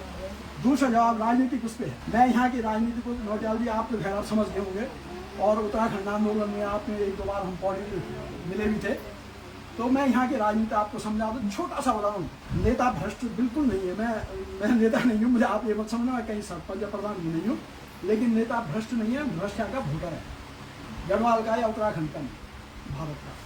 एक छोटा सा उदाहरण दूँ मैं, आप लोगों का टाइम खराब कर रहा हूँ मैं, लेकिन फिर ये बात मुझे कहनी जरूरी जब उन्होंने मुझे मौका दिया है। गढ़वाल मंडल बहुउद्देश्य सहकारी संस्था एक समिति है पौड़ी में, मैं भी उसका मेंबर हूँ, और मैं कभी इस छोटी राजनीति में कभी पड़ा नहीं। मैं जब भी पदों में रहा तो मैंने चुनाव कभी नहीं लड़ा, 37 साल की उसमें अपने कर्मचारी संगठनों की कभी नहीं लड़ा। मैं गाँव में रहा, दूसरे अखबार में देखा, यार उन्होंने मुझे अध्यक्ष बना दिया, इस तरह का था मेरा है। तो विजय मोहन यहाँ भेटा गाँव के, उसने कहा भाई साहब इस बार तो यहाँ डायरेक्टर घोषणा हमें गढ़वाल मंडल का बोर्ड ऑफ डायरेक्टर था। मैंने कहा मैं स्पष्ट लेने पड़ता नहीं हूँ, क्योंकि मेरा फील्ड दूसरा है। बस नहीं भाई साहब आप साथ रहेंगे तो हमारा चुनाव हुआ, तो पहले वाले से बहुत पके हुए थे, ये अध्यक्ष बन गया, मैं खैर डायरेक्टर बन गया। 5 साल बाद फिर चुनाव हुए। 5 साल बाद चुनाव हुए तो पौड़ी ब्लॉक से केवल 10 वोटर होते हैं, पौड़ी ब्लॉक से, बल्कि एक घुड़गड़ी के तेलवाल जी हुए उसमें, शायद आपको जानते होंगे, और एक विजय मोहन हो गया, यहाँ से मैं हो गया, और 10 वोटर। मेरे खिलाफ डायरेक्टर का चुनाव कौन लड़ा या किसको लड़वाया? लतीफ नाई था स्टेट बैंक के सामने बिजनौर का। 7 वोटर मेरे रिश्तेदार, 7 वोटर मेरे रिश्तेदार, क्योंकि पौड़ी लोकल के थे, और उनमें एक डॉक्टर मोहम्मद जो मेरे बहुत दोस्त। 8 वोटर 10 में से एक लतीफ हो गया और एक दो और थे, 2 नहीं थे। 8 वोटर में लतीफ हो गया साहब। वोट की गिनती हो गई, विजय मोहन में सब बैठे हुए थे, मुझे केवल 3 वोट मिले, मैं हार गया और बिजनौर के नाई से। और मैं प्रांतीय स्तर का जो हूँ 18 साल का पदाधिकारी, वो मेरी छवि अलग। खैर छोड़ो, मैं इच्छुक भी नहीं था। हुआ क्या, होता क्या यहाँ के चुनाव में, मैं उदाहरण दे रहा हूँ कि चुनाव यहाँ ऐसे नहीं जाते, भ्रष्ट नहीं होते। जो अध्यक्ष का दावेदार था उसने क्या किया कि सभी वोटरों को 10-10 हज़ार रुपये दे दिए, जबकि वो संपन्न लोग थे, एक वोट के 10 हज़ार रुपये उन्हें कभी नहीं मिले थे। मेरे रिश्तेदारों ने मुझे वोट नहीं दी, मेरे दोस्तों ने मुझे वोट नहीं दी। एक वोट विजय मोहन की और एक वोट डॉक्टर बहुगुणा की और एक मेरी 3 वोट है। और फिर वहाँ पे क्या कह रहे हैं, अरे रावत जी हमने तो आपको दी। अभी मैंने कहा दी तो तुमने, लेकिन मैं तुम्हें गिनो तो सही। एक वोट तो विजय मोहन की हुई और एक वोट डॉक्टर बहुगुणा की हुई, उन्होंने दस्तखत कर रखे थे। तालाब में दूध डालने वाली बात। हाँ, हमने तो आपको दिया। मैंने कहा देखो मुझे बना नहीं, मुझे मेरा कोई लक्ष्य नहीं था। तो ये वोट की राजनीति यहाँ पे ये है। प्रधान का चुनाव आप लड़के देख लीजिए, ईमानदार आदमी, सामाजिक आदमी, क्या लेते हैं हम, अरे दावा लाया खुद ही पिलाई, मेरे घोड़ों में पिलाई, हमें तो दी नहीं, क्यों दे वोट। ये वोट की राजनीति का कौन आगे अच्छा है? अपना घर फूक के अगर कोई समाज सेवा करना चाहे तो करे, लेकिन अगर ये सोचे मैं राजनीति करूं। और जहाँ तक आज हम 75वें वर्षगांठ जिस स्वतंत्रता दिवस की मना रहे हैं, तो मुझे ये बात कहें पूरी खुल जाएगी, खुल जाएगी, खुल जाएगी। मैं सोचता हूँ कि आज के डेट में इस शब्द पे मुझे जो है, मुझे कहने में भी दुख हो रहा है, इसलिए कि मुझे कोई परेशानी नहीं है। लेकिन मैं कभी कभी सोचता हूँ, मेरा चिंतन है उम्र के हिसाब से, अगर मेरा जन्म भी किसी मुसलमान परिवार में हुआ होता और मैं लखनऊ में होता आज की डेट में, और मैं ऐसे ही बोलने की मेरी आदत भी होती, तो मैं आज जेल में होता, क्यों नोटियाल जी। तो मैं वहाँ पे भी सोचता हूँ कि किसकी स्वतंत्रता। यहाँ जो है नागेंद्र रुनियाल, एक आपने नाम सुना होगा, जो पुराने लोग होंगे, आपने नाम सुना होगा, देखो बापू नहीं होगा, उन्होंने हाँ एक ददकता पहाड़ एक अखबार निकाला था, और उसने क्या किया, वो पाक्षिक का साप्ताहिक था, उसमें हमारे माननीय स्वर्गीय नोटियाल जी, शिवानंद नोटियाल जी के उसने इतना लंबा चौड़ा आर्टिकल, और वो जो उसने आर्टिकल निकाला उसका मैं साक्षी, गढ़वाल मंडल के अध्यक्ष हुआ करते थे नोटियाल जी, और मैं वहाँ कोषाध्यक्ष था, मैं साक्षी था, लेकिन मैं मुझसे क्या नहीं। भाई साहब आपको आश्चर्य होगा कि 7वें महीने उसकी डेथ हो गई थी नागेंद्र, वो ये 73 और 74 की बात है। तो उस जमाने में जबकि ऐसा कुछ नहीं था, तब भी ये सब था, तो आज तो सब कुछ है, तो फिर आप किस स्वतंत्रता की बात कर रहे हैं? स्वतंत्र वही है जिसके पास मसल्स हैं, जिसके पास मनी है। बाकी तो आप जो है इस नोटियाल जी के ऑफिस में बोल देंगे, ये बात हम सारी कुछ देंगे लबोलवाल। आपने जो आपका मैंने पूरा जो लिटरेचर वो पढ़ लिया, तो आपका जो मतलब लक्ष्य है पार्टी का, वो मैं सोचता हूँ कि शायद ही हमारे पुराणों के या जितने भी हमारे वेद पुराण हैं उन सबका सार है उसमें कि भाई प्रकृति रहेगी तो जीवन रहेगा, और मतलब उसके जीने के लिए, जैसे हमारी आदरणीय खब्याल जी ने कहा, जीने के लिए तो चाहिए तो अन्न ही चाहिए ना, पैसा क्या करेगा। लेकिन उसके लिए फिर बात घूम फिर के वहाँ पे आती है कि इसको बचाने के लिए आप भी प्रयास करें, मैं प्रयास कर रहे हैं, हम प्रयास करेंगे, प्रयास करना भी चाहिए।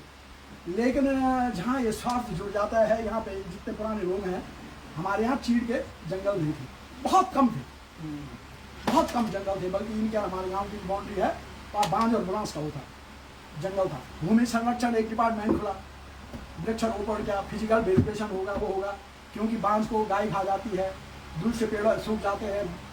चीड़ एक ऐसा पेड़ है कि जो ना सूखेगा, ना जिसको आग लगेगी, ना उसको गाय खाएगी।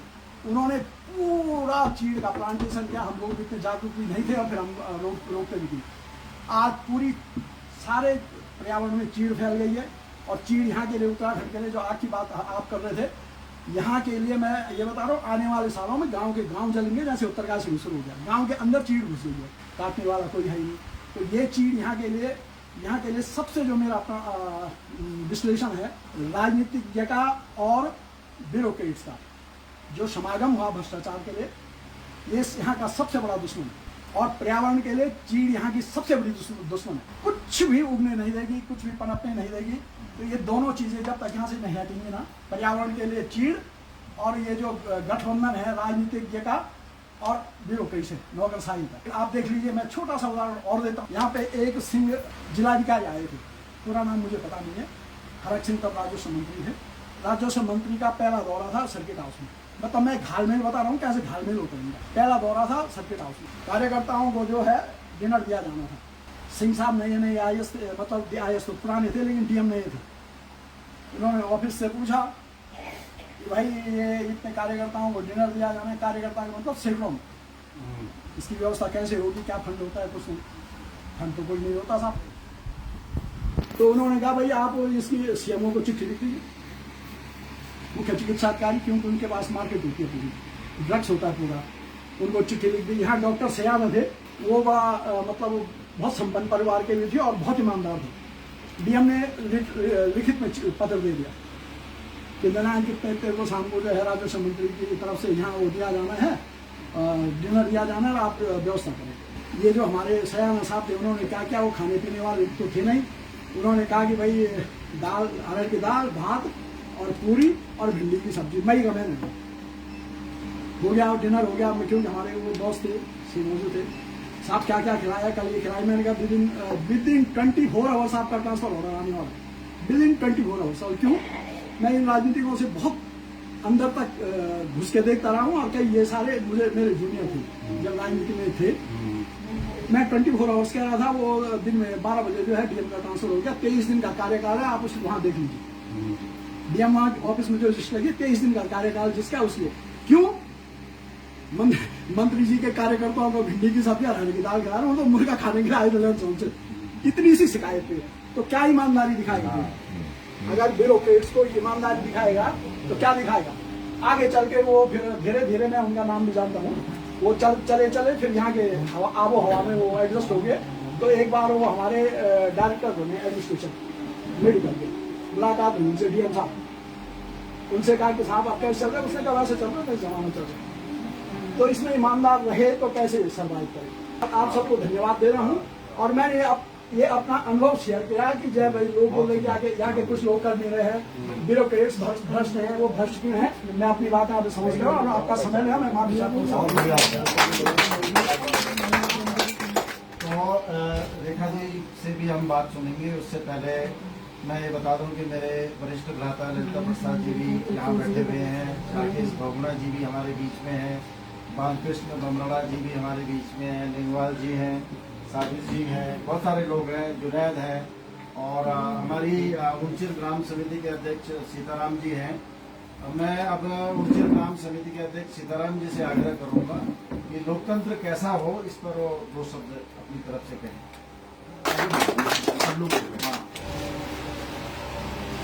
बुजुर्ग, मेरे भाई बहन और बच्चों, अच्छा पहले तो मैं इस 15 अगस्त के शुभ अवसर पर आप सभी लोगों का तहे दिल से यहाँ पधारने पर धन्यवाद प्रेषित करता हूँ कि आप लोगों ने अपना कीमती समय निकाल करके यहाँ अपनी हाजिरी दी।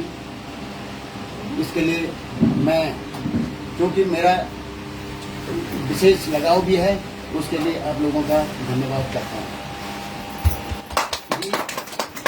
मुझे लोकतंत्र कैसा हो, इस विषय पर मुझे बोलने के लिए बताया गया। लोकतंत्र में मेरी रुचि है, लेकिन जैसे राजनीतिक पार्टियों में राजनीतिक पार्टियां कैसे हों, क्या हों, इस पे मेरी विशेष कोई ऐसी राय अपनी नहीं। बस मेरी अपनी तरफ ये है कि जो देश हमसे बनेगा, जो हमारे लोकल के लिए पहले हमारे, जिसमें कि अभी ये जिक्र चमोली जी ने भी किया, हमारी मुख्य अतिथि संदन जी ने भी किया, और हमारे जो राष्ट्रीय अध्यक्ष ग्रीन पार्टी के अध्यक्ष उन्होंने भी इस पे विशेष जोर दिया, और श्री रावत जी ने भी इस पे बहुत जोर दिया इन मुद्दों पर।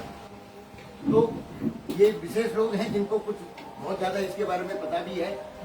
मैं हमारे पानी पर हमारा अधिकार हो, हमारे संसाधनों पर हमारा अधिकार हो, हमारी भूमि पर हमारा अधिकार हो।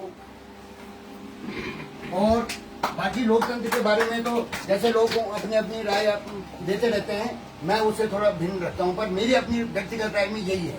मेरी राय ये है, जो हमारे इन संसाधनों के बारे में सोचेगा, इन संसाधनों के बारे में हमको एजुकेट करेगा, इनको हमारा एक लीडर बन करके आगे जाएगा, हम भी उसी को फॉलो करेंगे और उसी की बात को मानेंगे। ये हमारा होना चाहिए मेरी तरफ से। बाकी सब लोगों की अपनी अपनी भिन्न राय होती है। यही लोकतंत्र। अब मैं आग्रह करूंगा मिसेस बहुगुणा जी से, आपने पूरी देश दुनिया देखी हुई है, आप लोकतंत्र पे 2 शब्द बोल सकती हैं। आप मैं सभी उपस्थितगणों को, जो कि आज हमारे स्वतंत्रता दिवस मनाने के लिए 75वें स्वतंत्रता दिवस को मनाने के लिए यहाँ उपस्थित हुए हैं, उनको स्वतंत्रता दिवस की बहुत बहुत बधाई देती हूँ।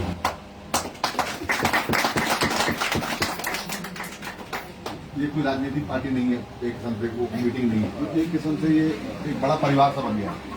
बीच में थोड़े से उसके लिए लोगों की भावनाओं को जागृत करने के लिए स्वतंत्रता दिवस के लिए मेरी छोटी भूली है यहाँ पे, मतलब मेरे जेठू जी की मिसेज, वो एक अगर स्वतंत्रता पे एक गीत गा दें, अच्छा सबका मन भी बहल जाएगा। नाम क्या है? मिठू भगलियाल जी, क्या आप आगे आए और यहाँ पे उपस्थित जो सम्मानीय लोग हैं उनके लिए गीत प्रस्तुत करें, उसके बाद से हम आगे चलेंगे। ये तो आपने पहले बताना चाहिए। नमस्कार। आदरणीय उपस्थित सज्जनों, आप सब लोगों को 75वें स्वतंत्रता दिवस की बहुत बहुत बधाई है। और ये हमारा सौभाग्य है कि आज हम अपने उत्तराखंड में भैया जी के थ्रू यहाँ पे आए हैं और नौटियाल जी के से आप सब लोगों का बहुत बहुत धन्यवाद। मैं आप लोगों को देश के ऊपर एक भक्ति गीत सुनाने जा रही हूँ। होंगे कामयाब, होंगे कामयाब, हम होंगे कामयाब, हम होंगे कामयाब एक दिन। ओ मन में है विश्वास, पूरा है विश्वास, हम होंगे कामयाब एक दिन। होंगे कामयाब, हम होंगे कामयाब, हम होंगे कामयाब एक दिन। ओ मन में है विश्वास, पूरा है विश्वास, हम होंगे कामयाब एक दिन। हम चलेंगे साथ साथ, डाले हाथों में हाथ, हम चलेंगे साथ साथ एक दिन। ओ मन में है विश्वास, पूरा है विश्वास, हम चलेंगे साथ साथ एक दिन। होंगे कामयाब, हम होंगे कामयाब, हम होंगे कामयाब एक दिन। ओ मन में है विश्वास, पूरा है विश्वास, हम होंगे कामयाब एक दिन। नहीं है किसी का आज, नहीं है किसी का आज, नहीं है किसी का आज एक दिन। ओ मन में है विश्वास, पूरा है विश्वास, नहीं है किसी का आज एक दिन। होंगे कामयाब,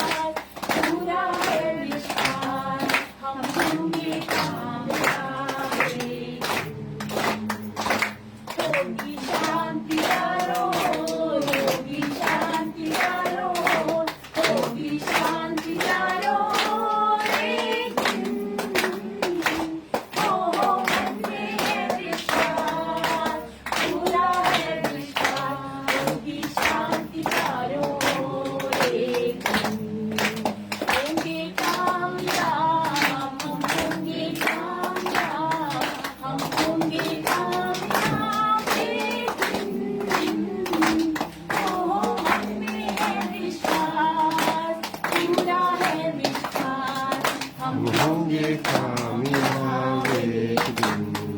हम होंगे कामयाब एक दिन। हम होंगे कामयाब एक दिन। जय हिंद। बहुत बहुत धन्यवाद आपका। मैं इस गीत के बारे में एक जानकारी आपको देता हूँ। दुनिया में ये गीत ऐसा है जो सबसे अधिक भाषाओं में गाया जाता है। ये पूरी दुनिया में ये गीत गाया जाता है, विशल ओवर का। उसी का हिंदी में भी है, हर भाषा में इसको गाया जाता है और धुन हर भाषा में यही रहती है। मजे की बात है इस गीत की, अद्भुत गीत है और मुझे याद नहीं आ रहा है किसका लिखा हुआ है, ये पहली बार कहाँ गाया गया था। मेरे ख्याल से 30s या 40s में सबसे पहले गाया गया। तो बहुत बहुत धन्यवाद, आपने हमको जगाया, एक उम्मीद की और हमको आगे बढ़ाया। अब मैं अपने आग्रह बड़े भाई गलता प्रसाद जी से आग्रह करूंगा, अगर वो दो शब्द कहेंगे तो हम उसको आशीर्वाद के तौर पर हम करेंगे। देखिए अध्यक्ष महोदय, मैं इस मामले में तो पूरा कागज हूँ, तो ये तो आप अगर क्षमा करें तो आप यहाँ आए, यही हमारे आशीर्वाद है। ये अनिल है और ये सितोंशो भवन के निवासी हैं। हमारी पार्टी ज्वाइन कर रहे हैं आज और संभावित रूप से ये हमारे कैंडिडेट भी हो सकते हैं यहाँ।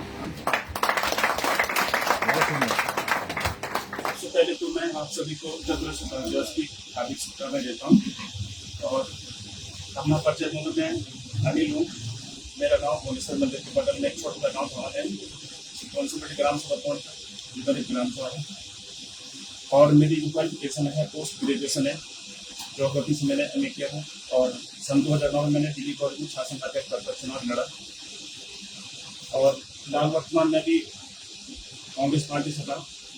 मगर ये कि मैं राजनीतिक फील्ड में शुरू से ही रहा हूँ। जब से मैं इंटर से था तो इंटर में मेरे साथ में क्लासमेट थे डबरा जी, तो रूमे से क्लास सीनियर थे, तब जनरल मॉडल थे। उनके बाद इंटर कॉलेज में जनरल मॉडल में रहा और मेरे एम पहले से था कि मैं राजनीति में रहूँ। और जब मैं डिग्री कॉलेज गया तो डिग्री कॉलेज के बाद मैंने राजनीति में आना शुरू किया और सन 2009 जब मैं MA में था तो मैंने डिग्री कॉलेज में अध्यक्ष में चुनाव लड़ा। उस चुनाव में मात्र मैं एक वोट से चुनाव हरा था, भले ही चुनाव मैं जीता था मगर किसी कारण कुछ ढांकियाँ हुई जिस वजह से मुझे बहरहाल अभी मैं जो जिन्होंने कहा कि चुनाव की बात है तो 2022 में मैं चुनाव की तैयारी कर रहा हूँ। आप लोग मुझे सपोर्ट करें, मुझे सपोर्ट नहीं करें, इंडियन ग्रीन पार्टी को सपोर्ट करें, ताकि हम केवल ये नहीं कि भाजपा और कांग्रेस के सहारे रहें। क्योंकि आपने देखे हैं उत्तराखंड में पांच मुख्यमंत्री पौड़ी से हुए हैं और पौड़ी का एक भी विकास नहीं। आप पौड़ी में जाए, एक किसी को कुछ नहीं देखना पौड़ी में एक बरसात आ जाए, वही बारिश आपको पौड़ी की पोल खो देती है। तो मैं ज्यादा कुछ नहीं बोलूंगा। एक बार फिर से आप सभी को स्वतंत्रता दिवस की हार्दिक बधाई, शुभकामनाएं। मैं एक दो और घोषणाएं करना चाहता हूँ। मैं बहुत सोच समझ करके वापस अपनी जन्मभूमि, अपनी ग्राम भूमि, अपनी ग्राम सभा में लौटा हूँ और इस जगह को लेकर के मेरी बहुत सारी योजनाएं हैं। एक तो मैं इसको पूरे देश में ग्रीन राजनीति का एक केंद्र बनाना चाहता हूँ और जब ये धीरे धीरे केंद्र बनेगा तो यहाँ बहुत सारे लोगों को के लिए रोजगार के अवसर भी पैदा होंगे, क्योंकि यहाँ लोग आएंगे, उनको खाना खाने के लिए रेस्टोरेंट भी चाहिए, उनको ठहरने के लिए होटल भी चाहिए, उनको और भी चीज़ें चाहिए। उसमें हमारे जो साथी यहाँ ट्रांसपोर्ट में हैं उनका भी काम बढ़ेगा, जो रेस्टोरेंट चलाते हैं उनका भी काम बढ़ेगा, जो होटल के बारे में सोचते हैं उनका भी काम बढ़ाएगा। तो मैं तो 65 साल का हो गया हूँ, मुझे नहीं मालूम मैं अब कितना जीवित रहूँगा, लेकिन ये मान के चलिए ये ग्रीन राजनीति का भारत का केंद्र होगा आने वाले समय में और यहाँ बहुत सारी गतिविधियाँ होंगी, यहाँ बहुत सारे और भी चीज़ें बढ़ेंगी। तो जो लोग यहाँ हैं मैं उनसे आग्रह करूँगा कि वो बाहर जाने के बारे में नहीं सोचें, उनकी अगली पीढ़ी का भविष्य कहीं न कहीं यहाँ बन सकता है। एक बात ये है। दूसरा ये है कि हम लोग यहाँ सुबह वाचनालय हम यहाँ अखबार लगाएंगे 5-7, मैं अखबार वालों से बात करूंगा। और आप जो लोग भी आसपास के इलाके में रहते हैं, सुबह आकर के यहाँ जो भी अखबार होंगे, दैनिक जागरण होगा, अमर उजाला होगा और हिंदुस्तान होगा हिंदी का, अंग्रेजी का कोई भी अखबार जो यहाँ उपलब्ध होगा, ये यहाँ रोज आएंगे 4-5 अखबार। आप रोज यहाँ आकर के सुबह 1-1.5 घंटे अखबार पढ़ सकते हैं। अखबार पढ़ने के साथ साथ आपको यहाँ चाय भी मिलेगी, राजनीति पर भी चर्चा होगी, समाज पर भी चर्चा होगी। हम अपने खेतों में फिर कैसे हल लगाएं, खेती बाड़ी कैसे शुरू करें, अपने पानी के स्रोतों को कैसे सुरक्षित रखें, कैसे तमाम चीजें पर्यावरण से और पारिस्थितिकी की सारी चर्चाएं, अनौपचारिक चर्चाएं। आप किसी भी राजनीतिक पार्टी में हो, किसी भी विचारधारा के हो, इससे हमें कोई फर्क नहीं पड़ता है, क्योंकि अंततः हमारा लक्ष्य और हमारा उद्देश्य इस धरती को बेहतर बनाना है और ये सबके प्रयास से ही होगा। अब चाहे भारतीय जनता पार्टी में, चाहे आप कांग्रेस पार्टी में, चाहे आम आदमी पार्टी है, और मेरी पार्टी की तो अभी कोई गिनती ही नहीं है यहाँ, तो इसकी कोई चिंता नहीं है। हम अंततः मनुष्य हैं और पहले भी मनुष्य, तो हमको ये मनुष्यता को बचाए रखने के लिए पूरे प्रयास करने होंगे। तो इसके लिए हम ये बहुत जल्दी ये काम यहाँ पर शुरू करने वाले हैं और हमें चाहते हैं कि, मैं ये तो नहीं कहूँगा कि मुझे बहुत कुछ आता है, पर मुझे जितना भी आता है मैं चाहता हूँ कि नौजवान लोग मेरे साथ आकर बातचीत करें। मैं खेल और अर्थशास्त्र के अलावा किसी भी विषय पर बातचीत कर सकता हूँ, इतना मैंने अध्ययन किया हुआ है, क्योंकि अर्थशास्त्र की मुझे बहुत समझ नहीं है, खेलों के बारे में मैं नहीं जानता हूँ। बाकी राजनीति, समाज और मानव शास्त्र जो भी है, इस पर मैं बातचीत कर सकता हूँ। कुछ ज्योग्राफी पर भी कर सकता हूँ। जलवायु परिवर्तन है, लोकतंत्र है, भूमि का जो तापमान बढ़ रहा है और 1-1.5 डिग्री हमारा पूरी धरती का तापमान बढ़ेगा, तो उसके कॉन्सिक्वेंसेस, उसके दुष्प्रभाव क्या होंगे, ये सबको पता होना चाहिए। और ये हम अपने जीवन काल में देखेंगे। आपको मैं बताऊं, मेरे जो नई पीढ़ी के मित्र हैं, मेरे हर पीढ़ी में मित्र हैं, मतलब 90 साल से लेकर के 15 साल तक के आयु को कुछ नहीं समझता हूँ। जिसमें ज्ञान है, जिसमें सीखने की ललक है, उससे मैं किसी से भी संवाद कर सकता हूँ। कई लोगों ने शादी करना बंद कर दिया है, क्योंकि उनका कहना है कि जब हमारे आने वाली पीढ़ियों का भविष्य ही नहीं है तो हम शादी विवाह क्यों करें। ये एक सच्चाई है। हम यदि इस पर नहीं सोचेंगे कि हमको तापमान कैसे कम करना है धरती का, तो अंततः हम अपनी आने वाली पीढ़ियों को कुछ नहीं देने वाले। उनको हम ऐसी जगह धकेलने वाले हैं जहाँ बीमारियां होंगी, जहाँ अकाल पड़ेंगे, जहाँ बाढ़ आएगी, बहुत कुछ होगा। हम उसको प्राकृतिक आपदा के नाम पर रिजेक्ट कर देते हैं, कह देते हैं, लेकिन वो प्राकृतिक आपदा नहीं है, वो मनुष्य की पैदा की हुई परिस्थितियों की वजह से ये सब हो रहा है। और आपको बता दूं कि ये पहले नहीं था। इस धरती को बने हुए करोड़ों साल हो गए। जब ये बना होगा, एक पूरा हमारा सौर मंडल है, एक वायुमंडल है, इसका एक पूरा साइंस है, पूरा एक सिस्टम है, ये कैसे चलता है और किस तरह से चलता है। उसमें अगर एक सुई के बराबर भी पृथ्वी का जो टिल्ट है, जो वो उसमें अगर 0.000 वो भी अंतर अगर आता है तो ऋतुएं और सारा चक्र बदल जाता है। तो ये पूरा एक साइंस पर, पूरा जो हमारा सौर मंडल है एक विज्ञान पर आधारित है, किसी धर्म पर आधारित नहीं है। तो हमें विज्ञान के बारे में बोलना चाहिए, विज्ञान के बारे में अपनी समझ पैदा करनी चाहिए। अभी मेरे एक साथी आए थे हमारी पार्टी के, माइकल, तो मैं एक रोज यहाँ पे तारा देखता हूँ, तो उन्होंने मुझे बताया कि मंगल ग्रह है। तो मैंने कहा कि कैसे प्रूव करोगे, तो उन्होंने अपने मोबाइल में जो पूरा हमारा सोलर सिस्टम है उसका कोई सॉफ्टवेयर है, उसने ऑन किया, फिर उन्होंने ऐसे किया, उन्होंने देख लो मंगल ग्रह। तो यहाँ पर बहुत कुछ दिखता है, हमको पता ही नहीं है। तो ये हमारी जो धरती है, पूरा जो हमारा ब्रह्मांड है, इसमें सुई के नोक के बराबर भी नहीं है। इसमें हजारों पृथ्वियां हैं, हजारों ग्रह हैं जिनके बारे में हमें पता नहीं है। और जो तारे, जिनको हमको तारा बोलते हैं, वो तारे नहीं है, वो पृथ्वी से लाखों गुना बड़े ग्रह हैं।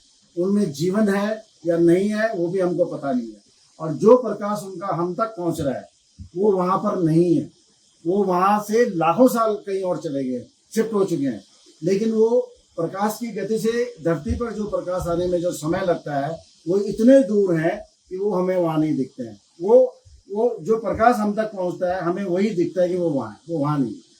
तो और एक प्रकाश वर्ष में प्रकाश कितनी तेजी से जाता है, ये आप जिन्होंने भी साइंस पढ़ा होगा, इसको बहुत तेज गति होती है प्रकाश। इसके बाद भी वो लाखों करोड़ों वर्ष दूर है हमसे। तो ये इसमें धरती बहुत छोटी सी चीज है। तो हम मनुष्य क्या है और हमारा अहम क्या है, हम कुछ भी नहीं है। तो ये सब चीजें हमें समझने की बातें हैं। तो मैं इसको इस तरह से जो हम इसको केंद्र बनाना चाहते हैं, हम ये चाहते हैं कि यहाँ कम से कम पहले शुरू में महीने में, फिर 15 दिन में, फिर हर हफ्ते यहाँ चर्चा हो अलग अलग विषय पर, फ्री, मतलब कभी कभी विषय भी ना हो, बस चर्चा हो, बस विवाद ना हो और झगड़ा ना हो, आराम से बातचीत हो, हम एक दूसरे का बौद्धिक स्तर बढ़ाएं और उससे भी सुख मिलता है। हम जब बौद्धिक बातें करते हैं, हमें किसी से ज्ञान प्राप्त होता है, तो हमारा एक संतुष्ट होती है मन में, क्या हमने ये सीखा, कोई नई बात सीखी। और मनुष्य जन्म से लेकर मृत्यु तक उसकी एक यात्रा है जिसमें वो निरंतर सीखता रहता है। कोई ऐसा व्यक्ति नहीं है जो ये कहे कि मैंने आज कुछ नहीं सीखा। हर व्यक्ति नया सीखता है, कुछ लोग ज्यादा सीखते हैं, कुछ लोग कम सीखते हैं। तो इसको मैं ज्ञान केंद्र के रूप में भी यहाँ इसको हम लोग विकसित करना चाहते हैं और इसमें सबका स्वागत है। हर प्रकार की चर्चा हो, लेकिन एक दूसरे का सम्मान करते हुए, एक दूसरे की विचारधारा का सम्मान करते हुए, क्योंकि जो लोग ईश्वर में विश्वास करते हैं वो भी ये कहते हैं ईश्वर तो एक ही है, उसको मानने के तरीके अलग अलग है। कोई हिंदू है, कोई मुसलमान है, कोई सिख है, कोई ईसाई है, कोई और भी धर्म है, दुनिया में बहुत सारे धर्म है, कोई बौद्ध है, कोई जैन है, और रास्ता वही है। लेकिन धर्मों का अपना इतिहास है, धर्मों की अपनी उत्पत्ति के कारण है कि पहले धर्म क्या थे। और धर्म मैं आपको बता दूं कि मनुष्यता, जो हम मनुष्य हैं, हम स्थायी भाव हैं इस धरती पर, धर्म नहीं है। धर्म बदलते रहते हैं। क्या आप में से कितने लोग जानते हैं कि यहाँ लोग पहले बुद्धिस्ट लोग होते थे, शंकराचार्य के आने के बाद फिर से या हिंदू लोग बने। उससे पहले हमारे पता नहीं, जब ये माना जाता है कि यूरेशिया से आए आर्य लोग, तो उनका पता नहीं क्या धर्म था। और आज भी ऐसे बहुत सारे समुदाय हैं जिनका कोई धर्म ही नहीं है, वो सिर्फ प्रकृति को मानते हैं। तो मूल रूप से प्रकृति थी जिसको हमने मानना शुरू किया। और प्रकृति, क्योंकि हमारे पास ज्ञान की कमी थी, तो हम प्रकृति से डरने लगे। बारिश हो गई तेज तो उससे डरने लगे, कहीं आग लग गई उससे डरने लगे। तो हमने इनसे, जिन से हम डरते थे, हमने उनको देवता बना, अग्निदेव, जलदेव, ये देव हो गए। लेकिन ये सब प्रकृति के संसाधन हैं। तो ये बहुत सारी थ्योरीज हैं, बहुत सारी बातें हैं। तो मनुष्य का जो है धर्म, तो उसके जीवन में एक, अगर मेरे से अगर आप पूछा जाए, तो धर्म तो उसके जीवन को संचालित करने और मर्यादित करने का एक साधन है। इसके अलावा धर्म का ज्यादा रोल नहीं है। इससे ज्यादा जो बड़ी चीजें हैं तो उसका बौद्धिक विकास है। जब आदमी साइंस के बारे में सोचता है, मंगल ग्रह पर जाने के बारे में सोचता है, कैंसर की बीमारी का इलाज करने के बाद में, वहाँ धर्म कहीं नहीं। आप धर्म से ये चीजें नहीं खोज सकते। ये तो आपको उससे, रिसर्च से, शोध से, अध्ययन से, ज्ञान से ही ये चीजें मिलेंगी। इनसे बड़ा कुछ। तो मैं इससे पहले कि आगे बढ़ूं, मैं राकेश बहुगुणा जी, जिनको अपने गांव में पाकर हम बहुत आनंदित हैं, प्रफुल्लित हैं, और ये आजकल गाँव आ रहे हैं। तो राकेश बहुगुणा जी अपनी बात। मेरा नाम राकेश बहुगुणा है और मेरा जो गांव है वो बुघानी बलोरी चंदसू पट्टी में पड़ता है। लेकिन ये नौटियाल जी का प्यार कह लीजिए, मेरे मौसा जी का प्यार कह लीजिए, सीताराम नौटियाल जी का, तो मुझे खींच करके इस जगह पे लेके आए। और एक छोटी सी कुटिया मैंने अपने लिए यहाँ पे बनाई है, ताकि उसे छोटी मत कहिए, फिर हमें अपने मकान दिखेंगे ही तो जो है आप लोगों के सानिध्य के लिए, आप लोगों के प्यार के लिए, आप लोगों के साथ के लिए जो है एक छोटा सा यहाँ पे सेटअप तैयार किया है, ताकि वक्त पे मैं भी यहाँ पे आ सकूँ, मेरे बच्चे भी यहाँ पे आ सकें, उस जुड़ाव को महसूस कर सकें। और भगवान ने चाहा तो ऐसा भी एक वक्त आए जहाँ पे हम लोगों को यहाँ से जाने की जरूरत ना पड़े। उम्मीद यही करता हूँ मैं आने वाले टाइम में। तो ये तो मेरा परिचय हुआ। मैंने दुनिया भर में कई देशों में काम किया है। अब एक छोटा सा बिजनेस जो है मैं करता हूँ दिल्ली में, और वही मैं और मेरे जो यहाँ पे जेठू जी बैठे हैं, मेरे साले साहब, हम लोग मिलकर अपना बिजनेस करते हैं और उसी से हमारा जो है अपना काम काज चल रहा है। ये तो हुआ मेरे बारे में। अब सबसे पहले जो है मैं हमारे जो इंडिया ग्रीन पार्टी के अध्यक्ष राष्ट्रीय अध्यक्ष नौटियाल जी, हमारे मुख्य अतिथि मेरी सास जी रेखा दयाल जी, यहाँ पे चमोली जी बैठे हैं, चमोली जी है ना, और बड़े नौटियाल जी यहाँ बैठे हैं, रावत जी ने भी भाषण दिया, और बाकी जितने लोग यहाँ बैठे हैं एक किस्म से पारिवारिक सदस्य बन गए हैं। अगर आप लोग यहाँ पे हैं ये बात दर्शाता है कि हम लोग परिवार के सदस्य हो गए हैं यहाँ पे बैठे, इसलिए हम लोग यहाँ बैठे हैं। तो आप लोगों का स्वागत भी करता हूँ और आप सब लोगों को स्वतंत्रता दिवस की तो अभी यहाँ बात चल रही थी स्वतंत्रता दिवस खैर है और आजादी भी हम लोगों को मिल गई, लेकिन किस चीज से आजादी मिल गई हम लोग, ये भी बहुत जटिल। लोकतंत्र की हम लोग वही बात कर रहे थे, बहुत सिंपल सा बहुत सामान्य शब्द है लेकिन बहुत जटिल भी है। जटिल अपनी परिभाषा में नहीं है, जटिल अपने क्रियान्वयन में है। जब लोकतंत्र को बहाल करना हो तो वहां बहुत जटिल हो जाता है, वहां बहुत मुश्किल हो जाता है लोकतंत्र। लेकिन जब लोकतंत्र बोलना हो तो बहुत सिंपल शब्द है लोकतंत्र। तो इससे पहले जो आजादी की हम इतनी खुशियां मना रहे हैं, किस चीज की आजादी? आजादी उस चीज की जिसके ऊपर पाबंदियां थी। किस पे पाबंदी थी? हमारे बोलने पे पाबंदी, हमारे रहन सहन पे पाबंदी थी, हमारे विचारों पे पाबंदी थी। जितने टाइम हम लोग गुलाम रहे उन चीजों पर पाबंदी थी। जब उनसे आजादी मिली तो उससे हम लोग बोलते हैं हमारे आजादी का दिवस 15 अगस्त 1947 को आजादी मिल गई। अब ये हमारी जिम्मेदारी बनती है कि इस आजादी को हम और आगे बढ़ाएं। तो लोकतंत्र का शब्द जो अर्थ है वो भी वही छुपा हुआ है मेरे हिसाब से। अब लोकतंत्र भी दो किस्म का है, एक तो प्रत्यक्ष भाई जो है लोकतंत्र जो दिखता है, भाई एक आदमी डिसीजन ले रहा है, तानाशाही प्रत्यक्ष है, भाई यही आदमी लेगा डिसीजन, वो तो प्रत्यक्ष लोकतंत्र हो गया। एक होता है परिभाषा में प्रत्यक्ष लोकतंत्र नहीं है, नहीं, लेकिन अप्रत्यक्ष जो है वो तो ऑटोक्रेटिक हो गया। मैं उसी में आ रहा हूँ। एक तो हो गया प्रत्यक्ष लोकतंत्र, एक छोटा सा देश अगर सब 500 लोग हैं तो उन्होंने आपस में जनता ने डिसाइड किया हम क्या करेंगे, कानून बना लिए, तो प्रत्यक्ष लोकतंत्र होगा। एक अप्रत्यक्ष है जहाँ पे हम लोग अपने जनप्रतिनिधि चुन रहे हैं, हम लोग उनसे कह रहे हैं कि हमारे डिसीजन लो, हमारे लिए पॉलिसी बनाओ, लेकिन असली अर्थ उसका ये है जनता के द्वारा, जनता के लिए, जनता के हित में कार्य करो, वो लोकतंत्र है मेरे हिसाब से। तो वही लोग हम लोग ऊपर लाना चाहते हैं अपने ऊपर, जो कि हमारे द्वारा चुने गए हो और वो हमारे लिए काम करे, हमारे हितों के लिए काम करे, वो लोकतंत्र मेरे हिसाब से। लेकिन अगर वो नहीं कर रहे हैं एक बात, तो हमारे पास इस बात की आजादी है कि हम उनको हटा दें वहां से, हम उन लोगों को लाएं जो हमें दोबारा आजादी दें। हमारे आमतौर पर परिभाषा लोकतंत्र की है। तो वो जो आजादी की हम लोगों ने परिकल्पना पहले की होगी, एक सज्जन मुझसे बोले कि जी आजादी की जो पूरी लड़ाई थी उसमें बापू का कोई योगदान नहीं था। मैंने बुरा नहीं माना, इसलिए नहीं माना कि वो शायद अपने बापू की बात कर रहा होगा, है कि नहीं, मैंने इसलिए बुरा नहीं, अपने पिताजी की बात कर रहा होगा। तो कई लोग ऐसे भी आजकल चल रहे हैं, ये भी एक किस्म का लोकतंत्र है कि कुछ भी बक दो जाकर के, जानते हुए भी उसको नकार दो कि नहीं इन लोगों ने हमें ये नहीं दिया। आज एक पिता अपने परिवार के लिए बहुत कुछ कर देता है जाकर के, अगर वही बच्चा आज से 20 साल बाद जाके बोले आपने किया ही क्या जाकर, है ना, तो उस चीज में जो है उसको दुख होता है कि देखो जी मैंने तो जीवन लगा दिया, लेकिन आज मुझसे प्रश्न पूछा जा रहा है कि मैंने किया ही क्या।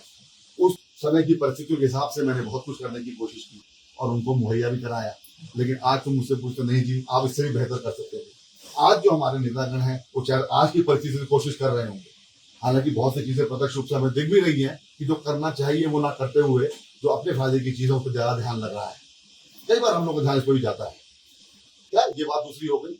हालांकि जब बाकी देशों में मैंने काम किया, कई देशों में मैंने उनसे पूछा, खासतौर पर अफ्रीका में मैंने लोगों से पूछा कि भाई तुम लोग चोरी की पार्टी क्यों करते, तो बोले देखो जी जब हमारा जो यहाँ के मुखिया है, हमारे देश के जो राष्ट्रपति, वहाँ राष्ट्रपति प्रणाली है, जब यही चोरी करते हैं, इनके बाहर अकाउंट है, बच्चे बाहर पढ़ रहे हैं जाकर के, तो हम क्यों ना करें। उन्होंने साहब मेरे मुंह बोला और मैं कुछ नहीं बोल पाया क्योंकि दिख रहा था, है कि नहीं। तो अभी जनता की बात चल रही थी कि जनता ही दोषी है। मैं कहूँगा जनता दोषी तो है, जनता दोषी इस बात की है कि जो है वो अपने लिए सही प्रतिनिधि का चुनाव नहीं कर रही है, वहां तक दोषी। और दूसरी दिक्कत यहाँ भी आती है कि जब हम लोग नेता बनना चाहते हैं, जैसा मुझे बड़ी खुशी हुई अभी अनिल जी ने बोला कि नहीं मैं ज्वाइन कर रहा हूँ पार्टी को जाकर के, कि जब शुरुआत में हम कहीं पे घुसते हैं तो हमारी पहली जो अपने लिए नीति होती है वो ये होती है कि नहीं मैं जनसेवा के लिए जा रहा हूँ। यहाँ 1 साल बीतता है, 2 साल बीतता है, वो कहते हैं कि जब मैंने अपने भला नहीं किया तो दूसरों क्या करूंगा। तो वो अपने भले में 1-2 साल कब 20 साल हो जाते हैं, 40 साल हो जाते हैं, वो मालूम नहीं पड़ता। तो मेरी गुजारिश सिर्फ अनिल से ये है शुभकामनाओं के साथ कि वो उस पार्टी में जब आए हैं तो कोशिश ये करें कि शुरुआत बाहर से ही करें इस बार, तभी जनता इस बात को रिकॉग्नाइज करेगी। आज बैठे होते हैं मेरे साथ सब कुछ छोड़ जाओ, तो वो शुभकामना मेरी आप लोगों के लिए है। अगर यहाँ से मुझे पौड़ी जाना हो, मैंने किसी से पूछा यहाँ से पौड़ी जाना तो सबसे पहले क्या करोगे, तो सोचने लगा। मैंने कहा सबसे पहले आप पहला कदम उठाओगे, जब तक वही नहीं उठाओगे तो आगे कैसे चलोगे। तो शायद वो पहला कदम आप लोगों ने बहुत अच्छे तरीके से उठाया है, उसके लिए भी शुभकामनाएं हैं। और उस पहले कदम के बाद ही दूसरा, तीसरा, चौथा, पांचवा कदम आएगा और हम लोग एक दिन पौड़ी भी पहुंचेंगे, यानी दिल्ली दूर नहीं है, एक दिन दिल्ली भी पहुंचेंगे। तो ये शुभकामनाएं आप लोगों के लिए है मेरी तरफ से, मेरे परिवार की तरफ से, हम सब लोगों की तरफ से। इसके अलावा मैं ये भी कहना चाहूंगा कि ये कोई राजनीतिक हमारा सम्मेलन नहीं है ना, ये आजादी का सम्मेलन हम लोग आमतौर पर मना रहे हैं। लोकतंत्र जब भी हम बात करते हैं तो आमतौर पर उसको राजनीति से जोड़ दिया जाता है। बिना राजनीति के ऊपर ये बहस का विषय भी हो सकता है, लेकिन बिना राजनीति को डिस्कस किए लोकतंत्र को डिस्कस करना बड़ा मुश्किल हो जाता है। जो पार्टियां आती है, मेरी पार्टी है, तुम्हारी पार्टी है कि नहीं। हम लोग जब वोट देने भी जाते हैं, उस किसी खास पार्टी को वोट देने के लिए मेरे पास चाहे 10 कारण ना हो, लेकिन दूसरी पार्टी को वोट ना देने के लिए 20 कारण होते हैं, क्योंकि इसको नफरत करता हूँ, जो उसको सपोर्ट करता हूँ। ये हमारे मन में बहुत चलता है। तो कृपया इसका आकलन करें। लोकतंत्र में एक चीज और कहना चाहूंगा, जो सबसे बड़ी चीज हम लोग आने वाली पीढ़ियों को दे सकते हैं वो शिक्षा है, क्योंकि जब हम शिक्षित होंगे तभी हम डिमांड करेंगे। अगर बच्चा ना हो तो माँ दूध भी नहीं मिलाती। शादी ब्याह में हम लोग, जो मेहमान सबसे ज्यादा आवाज करता है, पहले उसके लिए बिस्तर लगाते हैं, फिर उसके लिए कुर्सी लगाते हैं, तो यही आवाज ना करे, तो अपनी आवाज उठाएंगे, हम लोग उठानी पड़ेगी। कि हमारा देश है, हम सबका देश। तो इसलिए मैं ये कहना चाहूंगा कि अगर हम शिक्षित करेंगे तो उनको ये मालूम होगा मैं मांगना क्या है। जब मुझे मालूम नहीं मुझे मांगना क्या, तो मांगू क्या।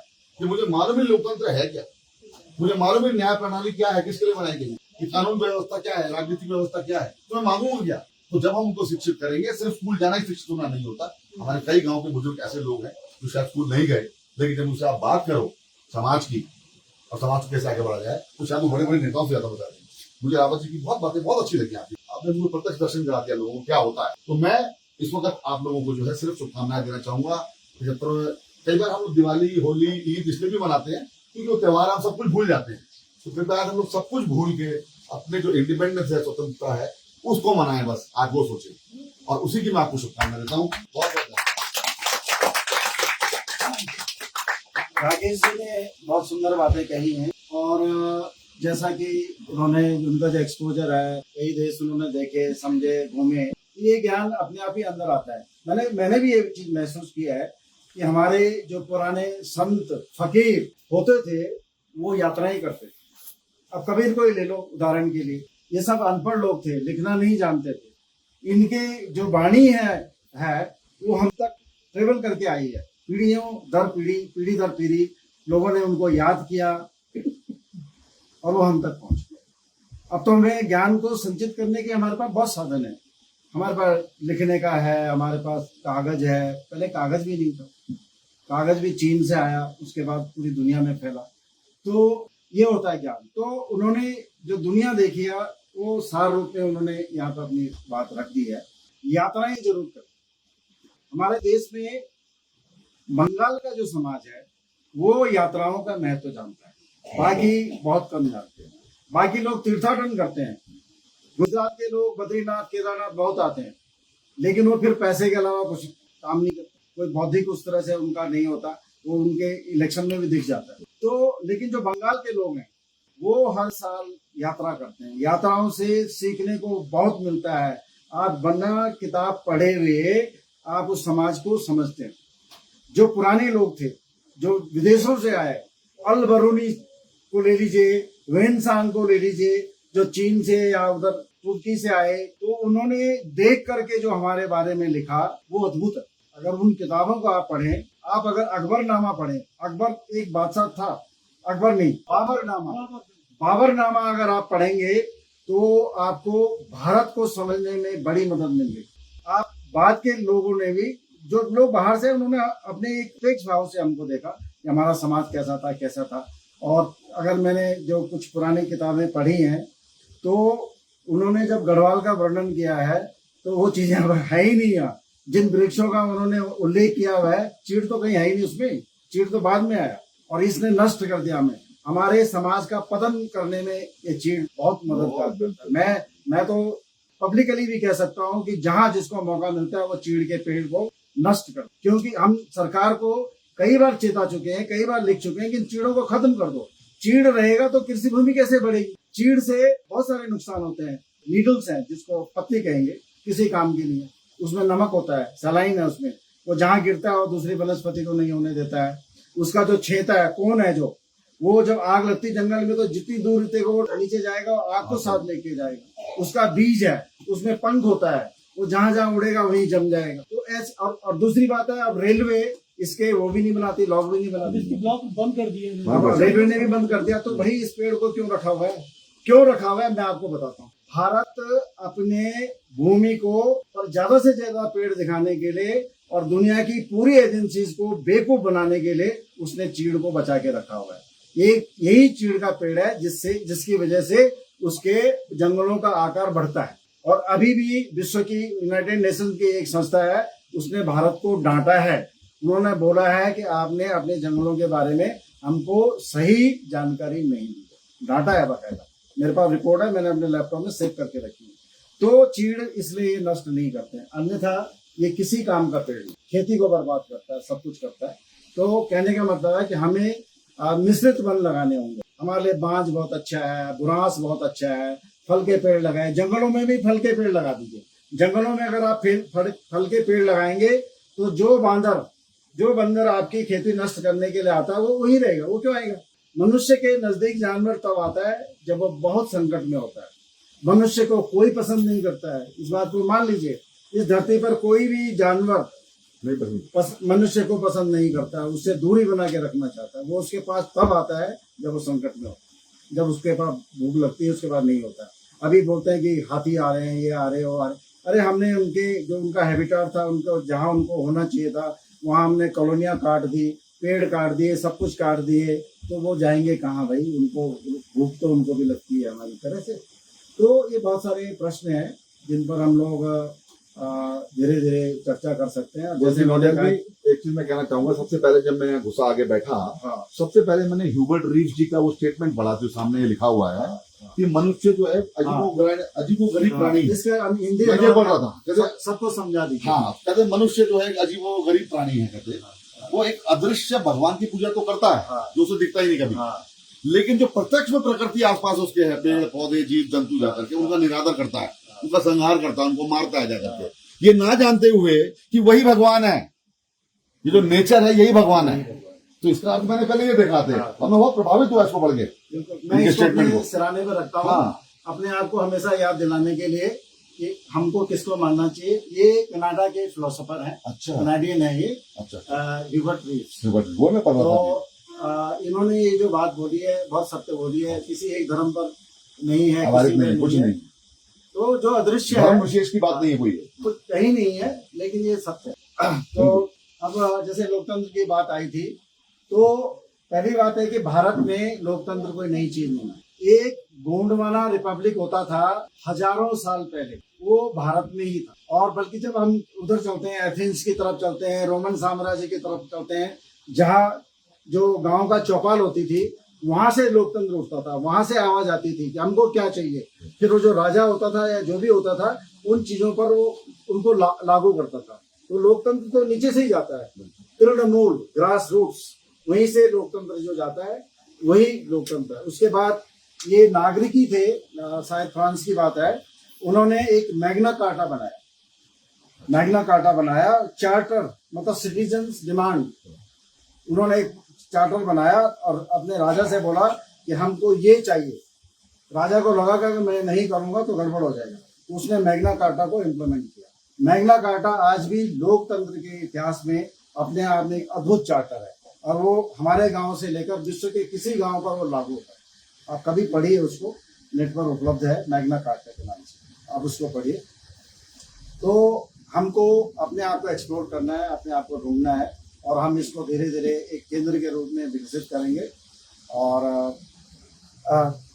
बस ये है कि स्वस्थ रहें, बाकी तो काम होते रहेंगे।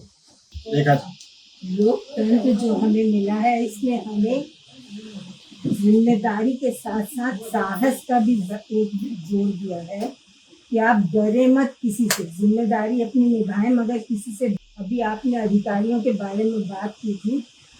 अंग्रेजों के ज़माने में ज़रूर था कि जो IAS हो जाता था वो अपने सामने किसी को कुछ नहीं समझता था, मार पीट सब कुछ वो करता था आम आदमी के साथ। मगर आज ऐसा नहीं है, क्योंकि एक वो छवि हमारे दिमाग में है कि आईएएस जो है वो बहुत भयंकर आदमी है, बहुत भयंकर चीज है। मैं आपको अपना इंस्टांस बताती हूँ। उस समय मैं नहीं थी ऑफिसर, ज्यादा बड़ी। मेरे गाजियाबाद में एक फ्लैट निकला था। उस फ्लैट के लिए जब मैं गई थी ऑफिस में, जीडीए में मैं जब गई थी, तो वहाँ पे मेरे को क्लर्क ने पहले उस पहला पेपर निकालने के साथ ही मुझे कहा कि कुछ चाहिए, कुछ करना होगा आपको। मैंने कहा क्या करना होगा मुझको? जानती तो मैं भी थी कि क्या कह रहा है ये, मगर मैंने उसको उसी से पूछा तो उसने एक फाइल में मुझे एक 100 का नोट रखा हुआ दिखाया कि ये करना होगा आपको। मैंने कहा ये क्या है? बोले कि ये सबको देना पड़ता है जी, ये शुल्क है यहाँ। मैंने कहा आप मेरी फाइल मुझे नहीं दिखाएंगे? बोले नहीं, हम आपको ऐसे नहीं दिखाएंगे। मैंने कहा शायद तुम्हारी खबर में अभी दी। उसके बाद में कि आप डरिए मत, बड़े अधिकारी हमेशा मदद के लिए होते हैं, वो कभी इसलिए नहीं होते कि वो आपको डराएं। मैं वहाँ से उठ के सीधा ओएसडी के पास चली गई और किसी से मैंने बीच में बात नहीं की। और उनसे मैंने पूछा, मैंने कहा आप कितनी फीस मांगते हैं? जितना वो नीचे 100 रुपये मांगता है या उससे भी ज्यादा? वो एकदम मेरा चेहरा देख करके कहने लगी मैडम आप कैसी बात कर रही हैं? मैंने कहा आपको अपने दफ्तर का पता नहीं कि क्या हो रहा है आपके यहाँ? तो उसने सबसे पहले तो मेरा वो पूछा कि आप हैं कौन? हेलो। मैंने कहा मैं कुछ नहीं, मैं इस समय असिस्टेंट डायरेक्टर हूँ सिर्फ, और इसलिए मैं आपसे ये बात कर रही हूँ कि एक आदमी आपका क्लर्क अगर ये किसी गरीब आदमी से ये 100 का नोट दे के पूछेगा तो वो अपना काम कराने आया या फिर आपकी जेब भरने आया? उस पर मेरी बात ये इतनी अपील की उसने, वैसे कहने लगा आप 2 मिनट बैठिए मैं अभी देखता हूँ। अब जब उस आदमी को पता चला कि मैं ओएसडी के पास चली गई, वो सीट से ही गया। कितनी देर बैठती मैं चली गई। आप देखिए वहाँ पर बाहर खड़ा था एक गाजियाबाद मेयर का आदमी, मेयर ऑफिस से। उसने मेरे से कहा बहन जी आप किस लिए आई थी यहाँ पर? मैंने कहा शायद ये भी पैसे मांगने वाला होगा। मैंने कहा मैं यहाँ पर्सनल काम से आई थी। अच्छा, चली गई मैं उस दिन। दूसरे दिन वो ओएसडी साहब भी मुझे देखते ही अपनी गाड़ी में बैठ के जाने को तैयार। वहाँ पे वही मेयर ऑफिसर का आदमी वहीं खड़ा हुआ था। उसने फिर मुझसे पूछा कि आप किस लिए आए हैं? मैंने कहा आप कौन है?